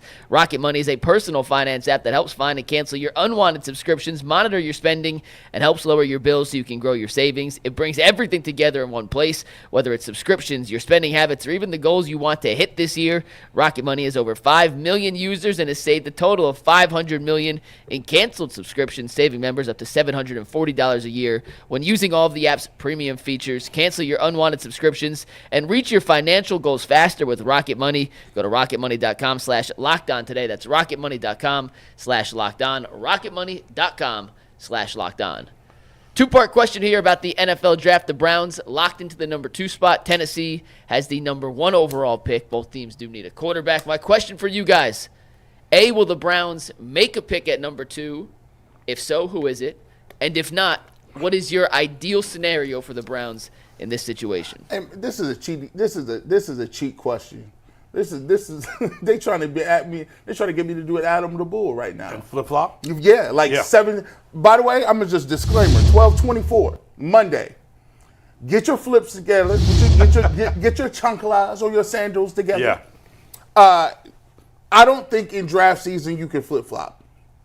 I don't believe there's a such thing as a flip flop during draft season. Let me explain why. Yeah. They're gonna run 40s. I'm gonna get excited. It is what it is. It's going to be a dog chasing the mailman. Yeah. I'm going to be excited. They're going to have pro days. I'm going to see footage. I'm going to get excited. All-star games. All-star games. They're going to have senior bowls. I'm going to be super excited. Then they're going to have a lot of guys telling me, like Jason Lloyd, Cleveland Browns are really high on this guy. They've told me they've gone and they've been doing some homework on his background. We've reached the season where all they do is lie. All they do is lie. You can't ever trust what they. You're lying to me. You getting my hopes up. Yep. You going on dates with me, and then I've been on 4 dates. I'm paying all this money, and then you gonna tell me I think we better as friends? No. When I took you to the Chop House and the Marble Room, I'm just not. See, I just talked about something. But no. Listen, I'm gonna get excited. This is what excitement is about. You got a top 2 pick. You can get the best player available. You can trade down. I don't feel like I know right now who I like. If I'm gonna tell you who I like today, but tomorrow that could definitely change. I'm gonna just let you know right now, based on what I'm hearing. So, so what are you doing? You just gave me a 2-minute montage. Are you asking what we would do or what we think the Browns will do? No, your ideal scenario. So, you are on the clock or in the Browns' position. So here's what I want to do. What is the ideal outcome for the Browns? Currently the number 2 ideal outcome is I got 4 players on the board that I really want to come away with.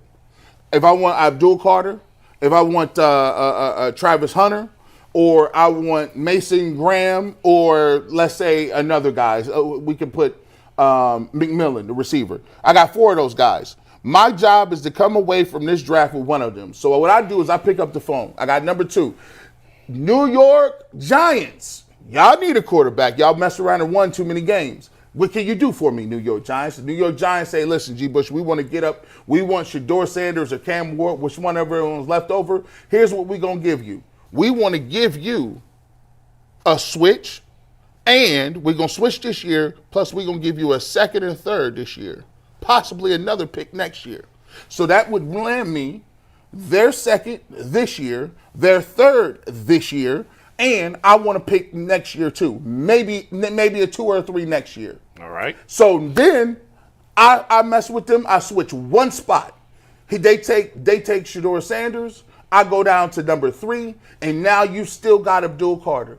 You still could get Travis Hunter. You take one of those guys, and now all of a sudden you got that pick. You got your guy that you wanted. Now you got 2 second-round picks. If you wanted to, you could go ahead and jump right back up into the 1st round and get you another 1st-round talent, and you still got 2 3s. So for me, I like it. Or you can stay at 2, right? You can stay at 2 and you got 2 second-round picks. You already picked it very high in the 2nd round. So my goal is I'm looking for a trade back with the Giants. I'm looking for also watch for the Raiders for a trade back. They want a quarterback, but if I trade back to 6 or wherever they at, where are they at, Raiders? The Raiders are at number, I believe, 6. Yes. At 6, you might not be able to get the 4 on your board, right? So now I gotta get a 1 from you. Now I gotta get the 1. I gotta have another first round pick. That may be next year. I gotta have something this year. So because I want to come away with those 4 guys. So that's what my best case scenario is. I thought that was great. So G's officially on team trade down. Jason, where do you fall? Jason liked that. He liked it. Well, He loved it. is Myles Garrett on this team? Yes. For the sake of this, yes. Because So not trade I'm Myles Garrett. telling you, this is the whole hinge point of everything. If Myles is on this team, I believe I think their best thing to do probably, if you don't believe in one of those 2 quarterbacks, if you believe in them, you got to take them. 100%. And I don't necessarily believe in them, but I'm not an NFL talent evaluator. If you don't believe in them, you have to trade down. Absolutely. Because someone else is going to be desperate enough to move up to that spot. The Raiders especially. It's really just you just turn it into a bidding war at that point. I don't know that you're going to I don't know necessarily, number one, that you want to fall too far. I don't know that you want to take yourself out of the top 10, certainly. No. But yeah. But the Raiders at 6 and the Jets at 7. Those are the spots you would consider. Yeah. Maybe even the Giants at 3, but if you're I don't know, the Giants, going to trade up 1 spot. Yeah. Yeah, maybe. Because I mean, someone it else happened will. A couple of years ago, yeah. If you don't trade up to that spot, somebody else will. That's right. Somebody will jump So you. I mean, that's the ideal situation, is trading with the Giants. Yes. Because then you get the same guy you want, Right. if you don't want the quarterback. Right. Then you get the same guy you want and you're not going to get as much trading down 1 spot. Right. But if you're going to make me stay there and take a player, I would actually take the tackle from Texas, Kelvin Banks. I'd take the left tackle. If you're going to make me stay there and take a spot. Because I don't love either of these quarterback options. Yeah. If they do, then you take a quarterback, then you take a quarterback. But ultimately, I would try and trade back because, again, you're dealing with a roster that hasn't had a first-round pick in 3 years. So you're trying to just amass some talent at this point right now. And there are a lot of holes to fill. It would hurt me. It would hurt me to have to use more assets at a tackle position when you've already used that asset for DeJuan Jones, who you think you hit on. You've used your other previous first-round pick on Jed Wills, which you missed on, and you've given a lot of money to Jack Conklin, which is your other tackle. I would love to fill another position that other than tackle. I would look at it. I couldn't be too mad about it if they did get another first-round pick. I just don't think – I mean, DeJuan was a 4, so he wasn't a high pick that you invested in, and he could still slide back to right. I know he has his heart set right now on playing left. He's so massive. I just think injuries are always going to be part of his. Yeah. It's always going to be a concern with him. I wouldn't be mad at you. I wouldn't be mad. I would just. And again, that's not my first choice. Right. I would trade down. And does Drew Aller, who of course is from Medina, how much does he factor in if he changes his mind? I don't think he's going top. Well, I read this, and listen, it's just one thing, but I saw this. I saw the same thing from Stadium. Yeah. Channel. Right? Stadium, which is owned by Sinclair, which is another big TV station. I don't know who posted this. It just says from Stadium. I don't know who said this, but it says, spoke with a front office source regarding Penn State quarterback Drew Aller. And he said, Aller is a guy that the league thinks much more highly of than fans and the media do. Scouts rave about his size. He's like 6'5", I think. Arm and ability to manipulate the pocket. Oh, sounds like what they said about Mitch Trubisky. Yeah, I'm just reading what. Listen, I don't know. And if Aller does declare he will be a lot of teams' quarterback 1. Oh, they tripped. Listen. They tripped. What happens at this time of the year is we all see what what McShay and Kuiper and Dane Brugler and those guys say, and then we all get into groupthink. And those guys are good at what they do, but they make mistakes just like everybody else. They make mistakes. So, who knows? What was funny was, who was the guy, Mike Mayock, was always so good on NFL Network, and then he actually got the job with the Raiders. He was terrible. It was terrible. Garbage. Yeah. Oh, my gosh. He was one of the worst of all time. There's a lot less pressure making picks when you're... Remember, he took that defensive end from Clemson, and we were like... Cleveland Farrell. Yeah, terrible. He took Max Crosby in the same draft in the 5th round, so he ended up with he got that one. He got that one. He hit on that one. Complete whiff. Bull, what would you do before we pivot to the Cavs to wrap up today's show? Listen, I don't know enough about the quarterbacks personally, but from what the people that know it best have said, it doesn't seem like they're worthy of going there. Ultimately, if, as we've already said, if Berry and Stefanski believe in one of these quarterbacks, then it's a no-brainer. I know there's some people like, well, we got to develop this first and that first. No. If they think one of those quarterbacks is You great, take the quarterback. you absolutely take them. Yes. I agree. If they don't, then you obviously trade not below. I wouldn't trade any further than the Raiders at 6 or the Jets at 7. That's it. I'm not going any further than that. Especially 6 would be really good. Because I don't think you're not getting another one. Even going to 6 or 7, you're not going to get. You don't think they get a 1 next year? No. Hey, where that draft chart at? No, Don't they got I a? don't think so. Hey, McNuggets, don't they got a You'll draft get chart? 2s and 3s. I don't think you're getting another one. Don't they got Or a? if you trade 2 to 3, No, we want to go No, from 2 to 3, you're not 2 getting to 3. a You're not one. getting one. 2 2 to to 6. 6. They got. You're not getting another They one. got to give me a 1. 2 to 6. You got to give me a 1, bro. I'll try to look at the draft chart. I need that. I thought think you'd get you would a 1 get a going first. to. I'm getting. You got to think give me you that, and would. I'm still gonna get that 2 and a 3 from the Jets. I want a 2 and a 3 this year too. No, you're not getting a 2, 3, and a next one. No, you're not getting that much. No. I'm just saying a 2 and a 3, not the 1. If I'm trading with the Jets, I want a 2 and a 3. It also depends how many teams want to come up because you got the Jets at 6, you got at 7, you got the Raiders at 6, Jets Raiders at 7. 6, Jets 7. And then at 9 is the Saints, I think, right? 9 is the Saints. 10's the Bears. They don't need a quarterback. 11's the Niners. Don't need a quarterback. 12's the Cowboys. Nah, don't they're need a not. You quarterback. can't trade that far down. I'm just going over the teams. Yeah, the yeah, next yeah. team that desperately needs a quarterback, Saints. past Saints, Saints were at 9. is like Seattle if they don't believe in Geno Smith at 18. Yeah, so you're not you're going back not that trading far. down to No. 18. No. But The 3 realistic options. the Jets, the Raiders, and the Saints. 6, 7, And the 9. Giants. And the Giants. Well, and the Giants, yeah.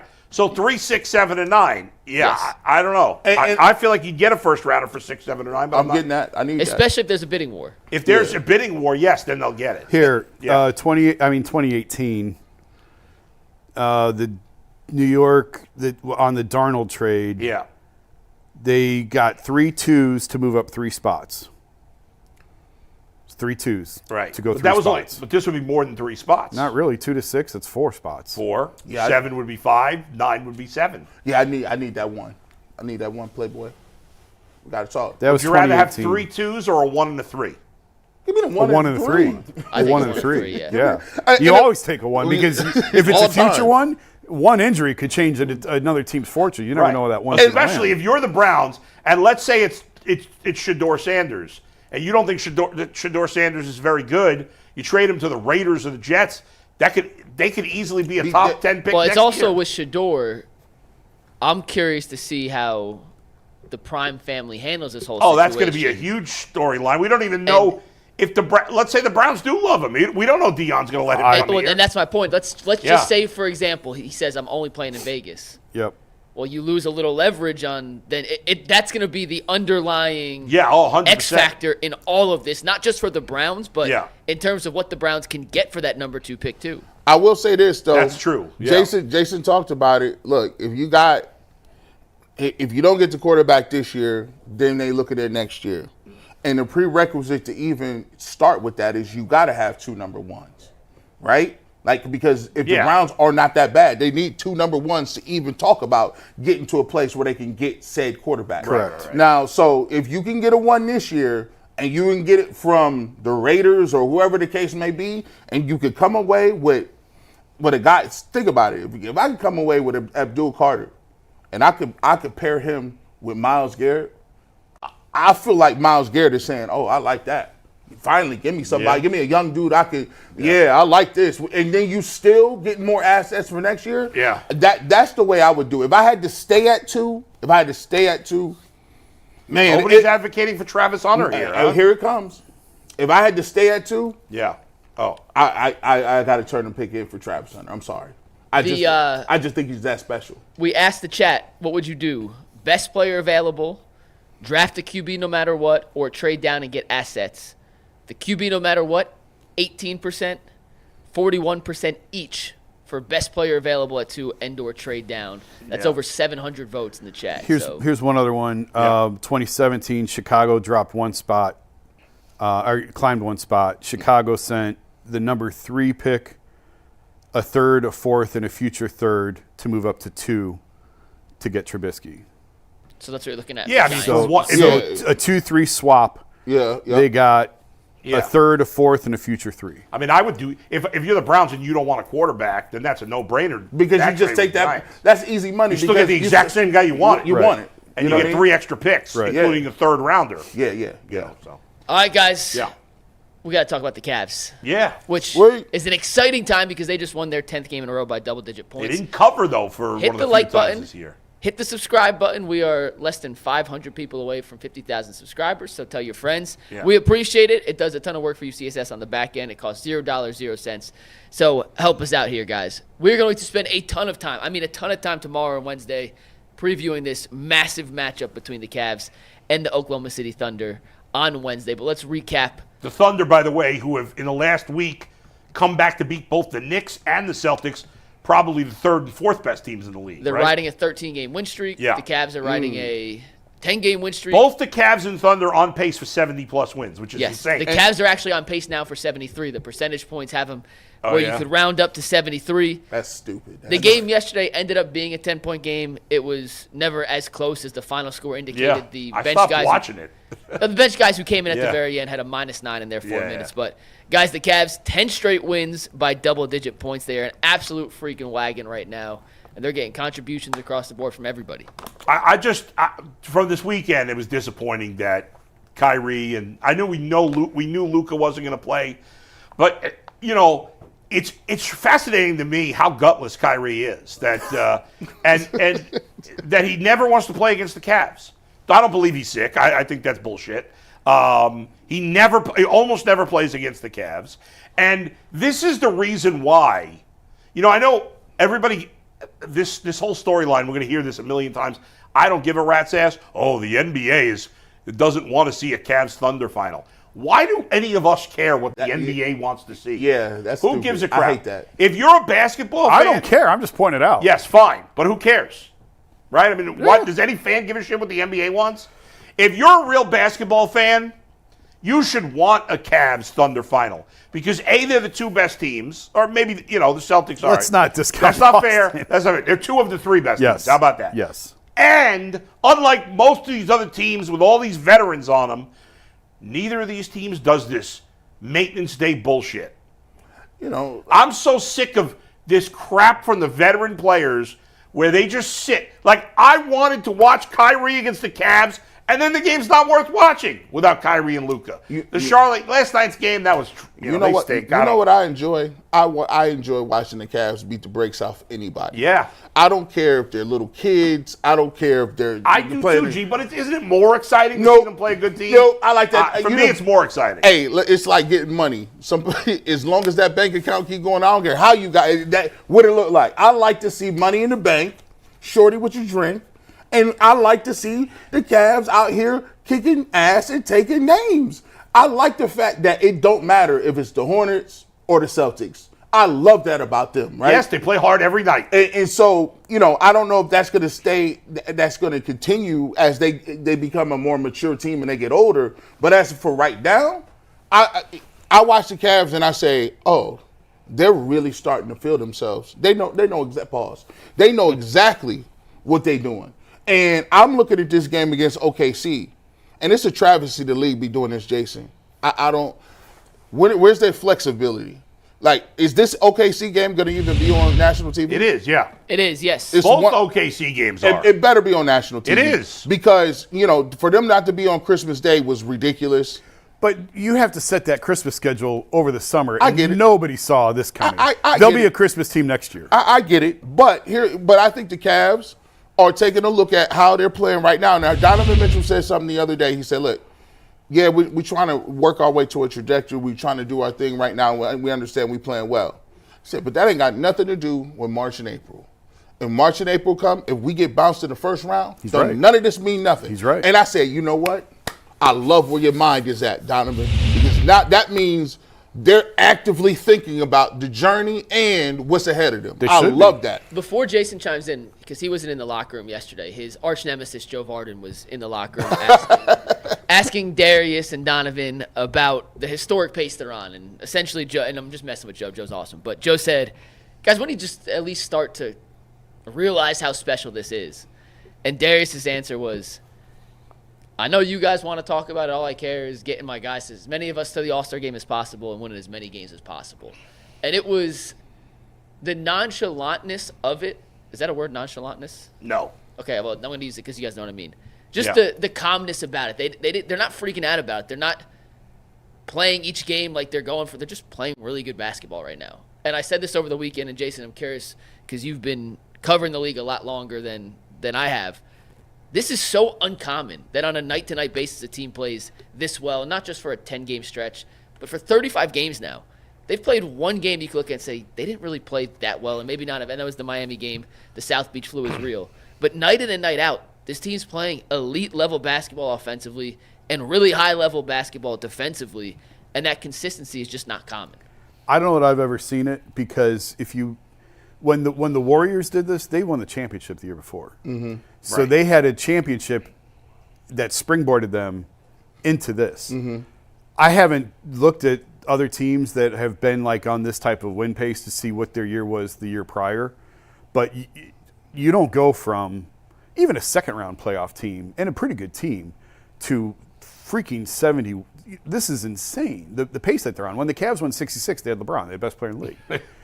And to do what they're doing is just so uncommon that I've said this before, the Cavs-Warriors rivalry came out of nowhere because nobody expected Golden State to be that team. Mm-hmm. It was always supposed to be Cleveland and San Antonio. That year when LeBron first came back, everybody thought it was going to be a Cavs-Spurs finals. And then this young Warriors team started shooting the lights out and sort of came out of nowhere and became this championship team. Now, they weren't a 70-win team when they won the championship. And, you can argue a big reason why they won that title is because Cavs didn't have Kyrie and Kevin. But they had that title, and then that springboarded them to 73 wins. The Cavs had a second-round exit and a coaching change that have springboarded them to this. That's far different. Like, that's a totally different universe that they're living in. So that's just what's so wild is that this is totally out of nowhere. And the Warriors team added Kevin Durant. No, that was the following year. That was the following year. Yeah. But they had obviously Draymond, Steph, and Clay sort of be that nucleus that sort of grew together and stayed together and grew into this beast. And we've seen that now here, and they have to finish it. Because Donovan's absolutely right. If they lose in the first round, nobody's going to care about any of this. Mm-hmm. So it's all their most important games still lie ahead. But even to get to this point, what they've been able to accomplish, they didn't have the springboard that some of these, even the Bulls, when the Bulls won 72, I believe they were coming off a title the year before. Mm-hmm. So, these are teams that have had established themselves at an elite level that then went on to do historical type things. And the Cavs have gone about this a totally different way. I think who needs a lot of credit when you take a look at it is Donovan Mitchell. Because I think Donovan Mitchell is showing you that he's a great basketball player, but he's an elite leader. Look at the way these guys are playing. You got to think about it. He single-handedly rehabilitated the image of Jared Allen and Darius Garland. Look at the way Darius Garland, even the way Darius Garland is talking in interviews. I see him pull up, and he was talking, and they was all sitting there. They were sitting there talking like they gangsters, like, yeah, man, it's my man Jared Allen. We came in here, we did our thing, man. I said, man, when you start doing that, Jared Allen is out here dunking on people. Like, come on, bro. Like, these guys, like, you can see them playing with that level of energy. And Donovan Mitchell, at the end of last year, this thing could have went one or two ways. It could have been like, oh, same old Cavaliers. Because he could have been like, I'm not signing no contract extension. Not only did he not sign that, he signed an extension. He then said, yo, I'm vouching for these two dudes over here. And you look at the way they playing. Also, he takes time, like watch the game, a few games on the West Coast trip. Look how many times he kind of takes a step back and says, I'm not even going to do too much the first quarter. I'm not going to do too much the second quarter. Yeah, that's true. I'm going to let Evan Mobley get his money off. Matter of fact, Jared Allen, when Jared Allen isn't getting the ball, you see you guys like Evan Mobley, Darius Garland is getting the ball to Jared Allen, making sure he gets touches in the paint. And Darius Garland, to be truthful, to me, he's playing at a level where he's the most confident I've seen him. And that goes for the year that was without Donovan Mitchell and he was the leading scorer where he was an all-star. I think the fact that he knows, okay, I can get my shot, but I love the fact that he's distributing at a high level as well. He's not afraid to go down to the paint. He can shoot his floater. He's being aggressive in the middle. He's making good decisions. He's not turning the ball over late in games. I just think he's a really big catalyst for what they're doing.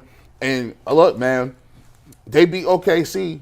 I think that's going to only make their confidence get higher. And I think people around the league will turn around and start to say, wow, they may be different. Yeah, I think they're already saying that. The one thing I would say, you credited Donovan with Darius and Jarrett I give Darius and Jarrett the credit for that. Jarrett gotta give him two. Jarrett didn't really need revitalizing. I mean, obviously there was a lot of questions about him in the playoffs and the injury and the shot and all that. But aside from that, he had still been playing like this is who he is. Darius has made a complete turnaround this year, and I give Darius all the credit for that. Where I give Donovan the credit is in the locker room and in that leadership component you were talking about. And I wrote, before I left for vacation, I finally wrote the story on like Donovan and Deshaun arrived within 6 months of each other. And one team went like this, and the other team went like that. And just the importance of leadership and character, how character play, and all of that. But the one thing that really stuck with me when I was talking to Donovan about it was Donovan said when he first got here, he never tried to take over the locker room. Like he went to Darius and said like, hey, listen, this is your team. I'm here to help you where I can. And not saying one style is right and one style is wrong, but conflate that with when LeBron came back. Yeah. It was all LeBron. And that sort of aggravated Kyrie a little bit, was like, Kyrie was sort of trying to grow into this guy and being that guy, and then LeBron came back and took up all the oxygen in the room, and it was his team, and it was his locker room, as it should have been under those circumstances, because Kyrie and Dion had no idea what they were doing, and they needed a veteran leader. I'm not saying LeBron did anything wrong. I'm just showing you, juxtaposing the two styles of how Donovan handled entering a new team and how LeBron handled coming back to a team, and the way Donovan sort of integrated himself in the locker room. It didn't take him long to hold that leadership mantle and to become that guy in the locker room, but he didn't come in on day one trying to move the furniture around and take over. He sort of went to Darius and Jared and even Evan, even though Evan was younger, and said like, hey, this is your team. How can I help? Where do I fit? Let's make this go. Doesn't it seem, though, that Donovan and Darius, their relationship has grown, right? There were times where it seemed like maybe they... I think Darius has matured. Yeah. A lot that's huge this year. And, you talk about like Baker needing to grow up a little bit. I think Darius probably needed to grow up a little bit. And I think that he's matured a little bit this year. Obviously, we know he had a terrible year last year, and I think he's done a lot of growing up this past year. Go ahead, Mike. I got to say something about Darius. We had a discussion maybe 2 weeks ago. Maybe it was last week, 2 weeks ago, about Eastern Conference guards in the All-Star game, right? And we looked at a lot of the other guys who Darius would be in competition for. Yeah. And I said at the time, the Cavs are going to get 2 All-Stars. Darius is having an All-Star caliber-worthy season. He's playing at an All-Star level. I just thought because of some of the other guys putting up numbers and just the way it all divvies up. Meaningless numbers. I wasn't talking about LaMelo Ball. I'm talking about some other guys. but I'm getting to that in a second. Yeah. And I just said I think Darius is going to be the odd man out just because of the Eastern Conference. Last night. Oh. Talk about Bulls flip-flop. Here you go. On a flip-flop. Hey, McNuggets in the flip-flop. I now do not give a rat's ass about how close the numbers are between Darius and some other guys. Because every time, and this clicked last night to me because he outplayed LaMelo Ball. He always does. Sean King, you're holding a big fat L. The L in LaMelo's plastered on Sean King's forehead right now. Yeah.